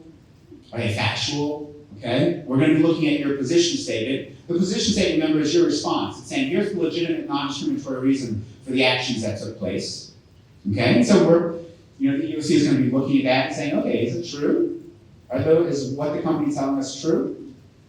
And then we may actually have to then go and ask some people. We have to go on-site. We're doing a lot more on-sites now. So where we might have to go to your location and maybe interview some managers, some supervisors maybe. Maybe we have to go on-site just to look to see what the environment looks like. Okay, so it's, you can expect to see that more now that we're kind of getting out of this COVID period. Okay, we're traveling more. So, expect that we may need some more information. Hey, I need some information on this. So the investigator is going to write all this, what's called a request for information. Sometimes you'll hear an RFI. A request for information, they're going to write all these questions out, all these documents they need in order to test whatever, the information that you provided. So if you see something like that, if you have a request for information that comes to you, and you think it may be really broad or maybe not related, give the investigator a call. It's not a problem. Talk to the investigator, try to figure out what the EEOC is looking for so that you may be able to be and say, okay, well actually the information you're looking for is this, or this will be more specific. Because not every investigator is going to know exactly what your company does or the information where it is located or what your policies and practices are, okay? So having a dialogue with your investigator can sometimes be very, very helpful. And it's important to do that. When I was an investigator, having those conversations were crucial to understanding the company's position, and then also for me to explain what information I'm looking for and why it may be important because of the compliance issue that we're looking at, okay? It's also a good opportunity now to, if you're seeing what the EEOC is looking for, if you're reading that charge, give the information to the investigator so that they have information that they can use, okay? The more information you can provide about the particular situation, the easier it is for the investigator to weigh that evidence, okay? If you're just giving little pieces of information, piecemeal, it might be difficult for the investigator to put all that together quickly, and it might take a longer period of time, okay? What I'd like to do is give some statistics. Well, first of all, do you have any questions about the process? I'm seeing lots of no's. So this is good, that's great, okay, good. I thought what I would do is give some information about the statistics, some of the statistics that we have as an agency, and also go over some of our priorities. This will help you as an employer kind of look inside the EEOC's brain and figure out what do they think is important that maybe I need to shore up on my end. Okay, or if I get a charge on my desk and it has something to do with pay equity, well, man, I know that pay equity is a priority for the EEOC, so I better make sure our ducks are in a row when I have this conversation with the investigator. Okay, so it kind of gives you an idea of what's going on for us. These, like I said, these are the 2001 statistics. They're the ones that are the most current. The 2002 statistics will be coming out soon, which is why I can't give you these particular statistics because they're old. So look at the statistics. I'm not sure when they'll come out, but our website will have them. If you haven't been to our website yet, I really do encourage you to go to it. There's lots of really good information about the EEOC, about our priorities, about what we're looking for, about what to do if you get a charge of discrimination. Very, very helpful. The other thing that, if you haven't been to our website in a while, the other thing that we've just kind of recently put in is this statistical tool. So there's a statistical tool that you can look at, and you can drill down. So I have national statistics here, but you can use that tool to look at the state statistics, Kentucky statistics. You can look at even the county that you're in, what those statistics look like. Okay, so you can use a little bit more, you can get it really refined. And it's kind of an interesting tool, so it's, I use it. The other thing that you might say is, you might look at this and say, Brien, what the heck are you talking about? These numbers don't even add up correctly. Some of these are more than, well, that's because these are the total charges, but you can have more than one basis in a charge. So someone can claim that they're being discriminated against because of their race and their disability, okay, or their sex and their religion, okay? So that's why the numbers are a bit skewed, because there's multiple bases in one charge. The thing to think about, the thing I want to kind of impress upon you is retaliation. Retaliation is the most marked basis that we have. Now, these are just the ones that we're coming in, not ones that we've found violations in. But what I want to kind of point out here is that oftentimes retaliation is, the EEOC takes retaliation really seriously, because the first instance usually, there's nothing to it. The company then goes ahead and does something once that person complains, and it can be an employment action, okay? So you want to be real careful. If someone's making a complaint to you, don't do anything that you wouldn't normally do for that individual, okay? The person is not protected by every single thing, meaning they can't just not come into work. Hey, I filed a charge, so I don't have to unprotected, you know. But what they are protected in is if you're making an employment action because they filed that charge, okay, or if you do something that could prevent somebody or make it so that somebody else doesn't want to file a charge, that could be retaliation. So be careful. If someone complains, make sure that there's not going to be any kind of retaliatory steps after the fact, okay? The other thing is, this may not surprise you, disability is also a very, very large number of cases that we get based on disability, okay? And that has a lot to do with reasonable accommodations. And sometimes reasonable accommodations can be tricky, and that's why I say give me a call if you have questions, okay? I'm more than happy to talk to you about those types of issues. The other, and I didn't tell the other group about this, and I slipped my mind, but if you're talking about reasonable accommodations, JAN, the Job Accommodation Network, is really, really great.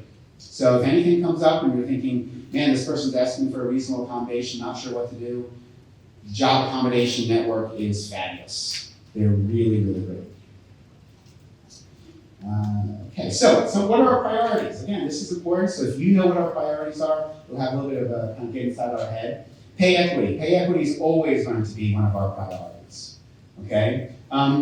So keep in mind that if you're going to have, if you see something that's pay equity that's landing on your desk because of an EEOC charge, it's something the EEOC is going to take seriously, okay? We may be looking at it not just for that individual, but we may be looking at what about all the women or all the protected bases in your company, okay? So it's not just this one person, maybe that everybody in that particular job category, or maybe that everybody who is in that protected basis is going to be, have some sort of pay equity. So keep that in mind. What are some things that you can do? Well, really make objective criteria for your pay. It is really important that an employee knows what it takes to be successful in your corporation. What does it take? They should absolutely know what it takes to get a pay raise, what it takes to be promoted, what it takes to get an outstanding on their, on their performance review. Okay, it should not be a mystery. When there's a mystery involved, people's minds start wandering and saying, "Hey, I didn't get that promotion. This other person got that promotion. I wonder why. Could it be because of my race or my national origin or my sex?" When everybody knows what the criteria is and it's objective, okay, it takes some of that mystery away. So people should know how to be successful in your organization. It should not be a mystery. I think that's a really good way of keeping and making sure your pay equity and other types of discrimination aren't occurring. Racial justice, if you've heard some of the commissioners talk and some of the hearings that we have had, you know that racial justice and systemic discrimination is important. Systemic discrimination in the sense that, we get a lot of charges that just one thing happened to one individual, in this kind of isolated event. Okay, we're still going to look into those charges. But if the EEOC is going to use its time and resources in looking at a charge, it may be more beneficial, that's making sense. It may be beneficial for us to look at systemic discrimination, right? What's the big picture? Is this something that's happening to multiple people? Okay? Is this discrimination that's occurring to a large group of individuals? Okay? That's going to be important for the EEOC to stop and prevent and remedy that information or that situation. Okay? What can we do? Well, education's great. That's one thing that's, I think, always important, and I say that because I'm basically the trainer, but also because I think it's really important to have your leadership understand why compliance with federal law is important. A lot of this will be creating creating a culture that fosters respect. Now, I'm going to talk about that just as we end today, why I think this is important in compliance issues, okay? But if you can start creating this kind of culture, this community of respect, I think that's really important. The other thing is bystander training. Bystander training, I think, is really, really fascinating and a really great way to get your employees, to really empower them, so that if they're seeing something they think is discriminatory, okay, if they see something that is harassment, that they know what to do, okay? Whether it's step in and step up, okay? Or whether it's, I know the way to support that individual, okay? This bystander training was originally created for college campuses, specifically for sororities, so that if they were at a situation where they saw one of their sorority sisters being, getting into a bad situation, they weren't just kind of standing back and saying, I don't know what to do, and allowing it to happen. Instead, they had some tools that they could step up and step in. They knew what to do. Same situation you can use in your workforce. If you're seeing things that are happening, if employees are seeing things that are happening, they can self-correct. And that I think is really important, especially for you as HR people. You're not going to be everywhere at once.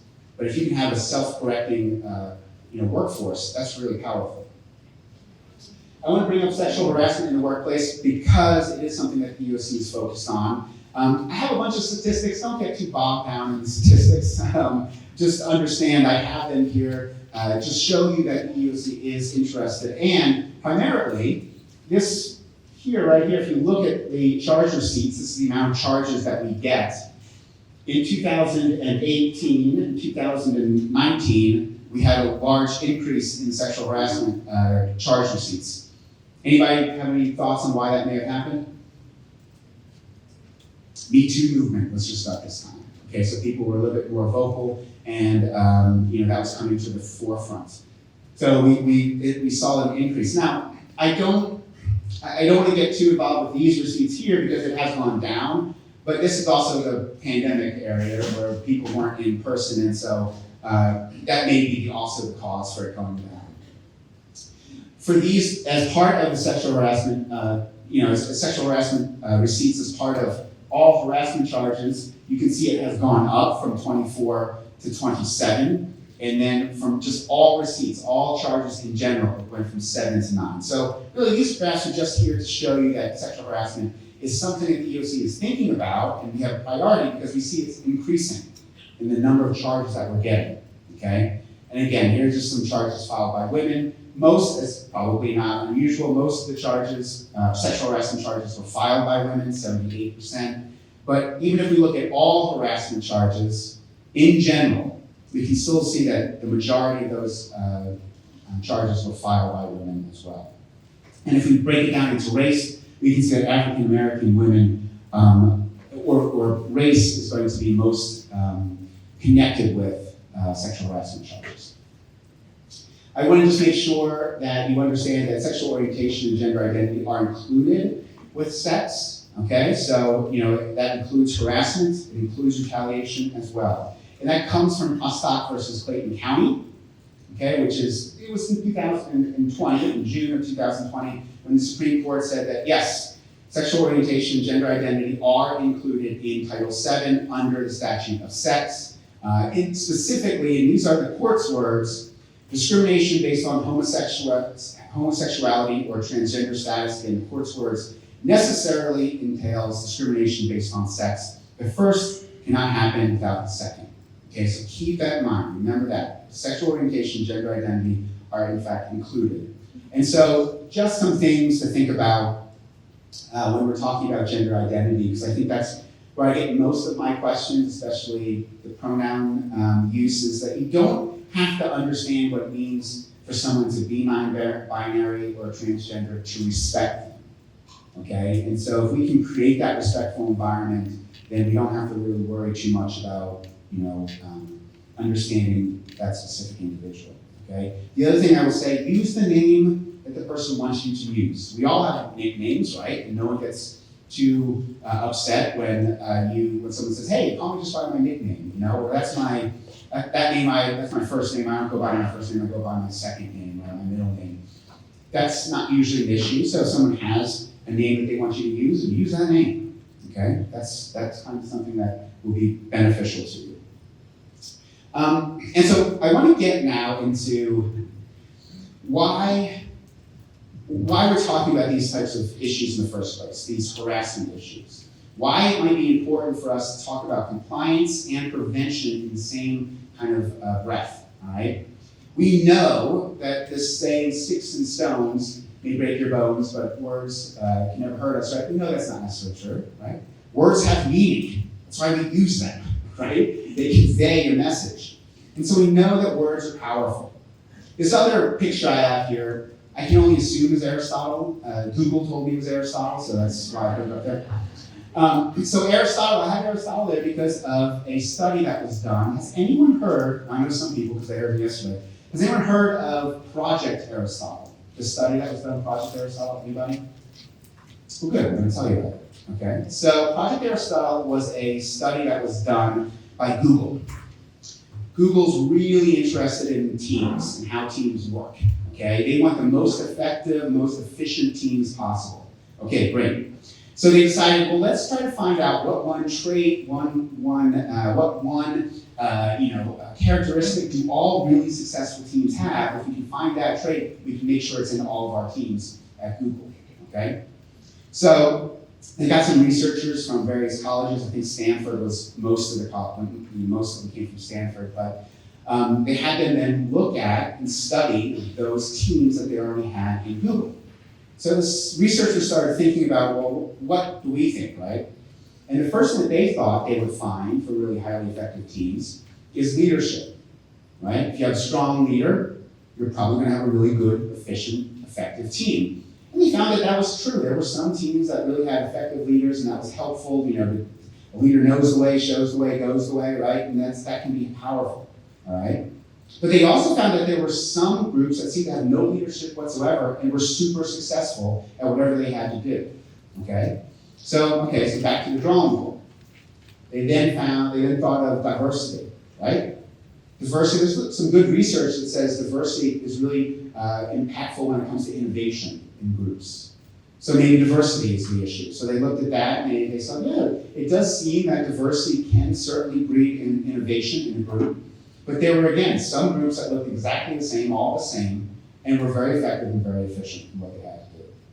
Anyone think of what maybe they finally came to kind of the conclusion of what this trait was that every one of these successful teams had? Communicate. I hear communication. You're basically right. They called it, instead of communication, they called it safety. So they said if a person feels safe in that group, psychological safety, if a person feels safe in that group, they're going to be able to communicate, right, in an effective way. If they have something to say, they see something wrong, they have no problem talking about it, okay? They can talk about an idea without fear of being interrupted, without fear of being said, oh, this is a dumb idea, it's stupid, why would you bring this idea up, right? You know, they had the ability to communicate in a way that was really, really safe for them, that they knew that they weren't going to be made fun of or judged or harassed. I want you to think of it kind of in this context here. If I had a room and I said, all right, well, all my employees, we're going to be working in this room right now. Now, for the rest of your employment, you're going to be working in this room. And oh, by the way, there's acid that's going to be dripping on your head all day. Okay? You're going to have some employees that say, yeah, no thanks, right? I don't want to work in an environment where acid's dripping on my head. I'll just find some other job. Guess who those employees are? They're the ones that can find other jobs, right? They're highly skilled employees. They're the employees that are really, skilled, or they have good work ethic. Okay, they have options. They can go. They can find another place to work, no problem. Those employees are going to take off. You're going to have some employees that say, all right, well, I'm going to go in and get out. They're going to go in, do as little as possible, and get out. And why? Who blame them? There's acid dripping on their head all day, right? They're not going to take the extra time to do extra things for you. They're not going to go above and beyond. They're going to do what they need to do and get out. And then you're going to have a bunch of employees that are just saying, they're going to go in and they're just going to complain about how much acid's dripping on their head all day, right? I can't believe all the acid that's dripping. The company doesn't do anything about it, right? And so if you think about this acid instead of harassment, right? That's the entire type of environment that we want, this safety. It's not safe to be in an environment where you've got harassment happening all the time. People are going to leave. People are going to do as little work as possible, right? People are just going to complain about it all day. They're not going to get any work done. And so when we're thinking about how effective and how efficient these teams can be and how our company can be, thinking about it in those terms and preventing the harassment from occurring in the first place can be super powerful. So I want to think about this. So I got another story for you. I'm originally from Philadelphia. I've been in Indy for 23 years, but I grew up outside of Philadelphia. And so my wife is from Indianapolis. My immediate family is in Philly. So we do the every other holiday thing, right? We're going back and forth. We were just back there in Philly for Thanksgiving. So we were back in Philly, and my mom had the Thanksgiving table, all out.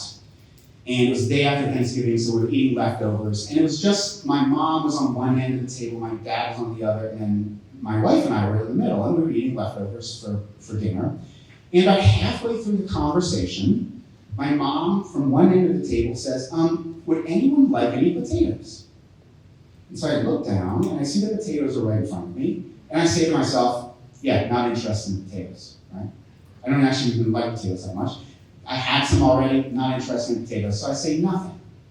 Because I'm not interested in potatoes, I don't want any. A few minutes go by, my mom from one end of the table says, would anyone like any potatoes? And I look down, and I said to myself, didn't want them the first time, don't want them the second time. Right? Not interested in potatoes, again, say nothing, right? And I think most of you already know what's going to happen. My mom, a few minutes go by, my mom gets up, she walks over to where I am, she grabs the potatoes and says, I was asking for the potatoes, and she sits back down. And I said to myself, I don't remember anybody asking for any potatoes, right? That wasn't communicated to me, right? A lack of communication. Now, if you think I'm blaming my mom, I'm not, right? What was I doing? Someone was trying to communicate to me, and I was just ignoring it, right? Someone's saying something, I'm just like, I'm ignoring this, probably doesn't have anything to do with me, I'm only thinking about what I want, right? I'm ignoring that, right? Rude behavior, right? I think most people would say, maybe you've been abusive, I'm totally ignoring it, right? So what would have happened if, let's say, my mom asked, hey, would anyone like to eat potatoes twice, right? And instead of getting up and getting potatoes, my dad from the other end of the table says, hey, Brien, could you please pass those potatoes? And I say, sure, Dad, here they are. What's my mom thinking now? She might be thinking, oh, I always knew Brien liked Dad more than me, right? Favoritism, right? This rude behavior, favoritism, right? We've all heard about favoritism. We all have complaints about favoritism, right? What about this? Oh, I see. When a man tells Brien to do something, he'll do it, but if a woman says something, he won't. What do we have now? We have a protected basis. That's sex, right? And so it doesn't take too much of us to kind of think about this. Instead of saying potatoes, let's say wage. I've been asking for a wage increase or a promotion for 6 months. The minute Brien asks for a raise increase, he gets it right away. Why is it? Is my race, my national origin, my sex, my religion? Okay? So, what we can do, if we can start learning how to communicate with each other, right? Because people communicate in different ways. Cultures communicate in different ways. Generations communicate in different ways. So if we can learn to identify what is this rude behavior, all right? What is this abusive behavior that I'm seeing? If we can identify that and keep it back to respectful behavior, it doesn't get to this point of unlawful harassment. Because it can go down this line with behavior very, very quickly. Okay? And so 1 minute you're talking about passing potatoes, the next you're talking, someone's coming to my desk, dropping down a file, and saying, I've been being discriminated against for the past 5 years. Right? So it's really key that we start identifying what this is. If we can create an environment that is respectful for employees and that people know what their behavior is expected of them and what behavior is not expected of them, can prevent this harassment from occurring. Which is great for the EEOC, right? Less work for us, right? Less work for us to do. I do want to make sure that I do get to questions, so I'm going to pause it right here. Do we have any questions from me? Any questions about the EEOC, our initiatives, anything that I can do for you? Yes? Your email that you sent out? Yeah.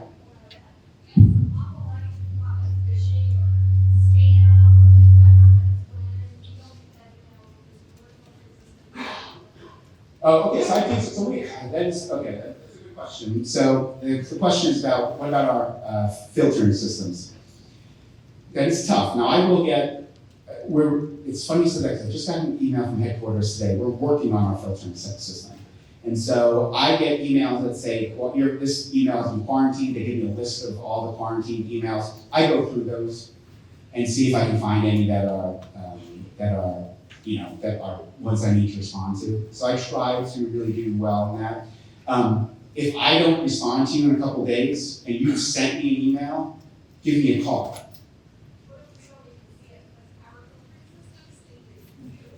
Oh, you're talking about the reverse. The reverse. Oh, wow. Okay. Well, yeah. So we're not going to just like, oh, well, we'll just forget about it then. The charge we'll follow up with that charge, right? So it'll probably go to somebody else, or we don't do too much. We haven't done, but I've even gone to locations and said, hey, look, here's the charge that you haven't been responding to for the past couple of months. It may not be right away, but we will follow up with it. Yeah, because there's time limits on a lot of the stuff that we do, specifically court systems. Yeah. That's a great question. Any other questions? Okay, great. Well, I don't want to keep you too long, right? Let me just say one last thing. No, I gotta say one last thing. When I was talking about this community, I mentioned community a bunch of times when I was talking about harassment prevention. What I mean by community really is the fact that, in a community there are certain types or rules of behavior, certain things that you can say or do that's acceptable in this community that may not be acceptable in another community, right? So I coach adults and children. There are things I might say and do when I'm coaching the adults that I would not say and do when I'm coaching kids, right? I think everybody realizes that would be, something that would be factual and understands why I would do that. So the same thing is true for your employees. The employees should know what behaviors are allowed in their community, in their workforce, and what behaviors aren't allowed, right? The behaviors that are allowed in the workforce may be different than the behaviors that are allowed when they're out at the bar with their friends, right? And so if you can communicate to your employees what is the community, what are the rules of behavior, what are acceptable behavior, what's not acceptable behavior, that can really be helpful when you're talking about harassment prevention. So if you don't have a code of conduct yet, or if you've never talked to your employees about what's acceptable, what's not acceptable, now is I think, a good time to start thinking about those types of things and letting your employees know. Because when you do have to then go back and you might have to discipline or have a conversation or coaching with an employee, it's a lot easier to have that conversation when you can point to a specific rule and say, here's what we're talking about. This is your conduct that I witnessed. Here's the expected behavior. Here's how it's deviating. Okay? And so it may be something that you might want to think about doing. I think it's a really good way to think about harassment prevention. All right, I'm finally done. Okay, so I want to thank you all. You've been very respectful to me. If you have questions, I'm going to hang out here for a little bit. Feel free to come and ask me. Okay? Thank you.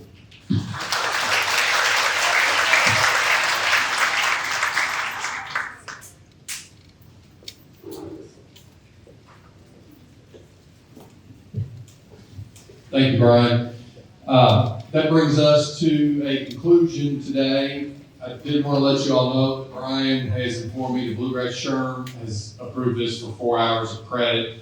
So for anybody that wants that credit, email Brien, Eileen. Okay, he's going to get everybody the certificate on that, so all good. I do want to thank everybody for coming. Brien isn't the only one that drove along the way. I was talking to some of the clients who came from a different time zone, plus with the recent change in time, I think y'all basically had to get up at what really is about 3 o'clock in the morning to get here. So we appreciate that because this is good, not only for you all, it's good for us as well to talk about these subject matters and collaborate and to be able to learn and educate you all and listen to folks like Brien as well. So thank you all. We'll all be around for 20, 30 minutes. It's a good opportunity to talk to lawyers without that big hourly price tag. So you might as well take advantage of it. All right.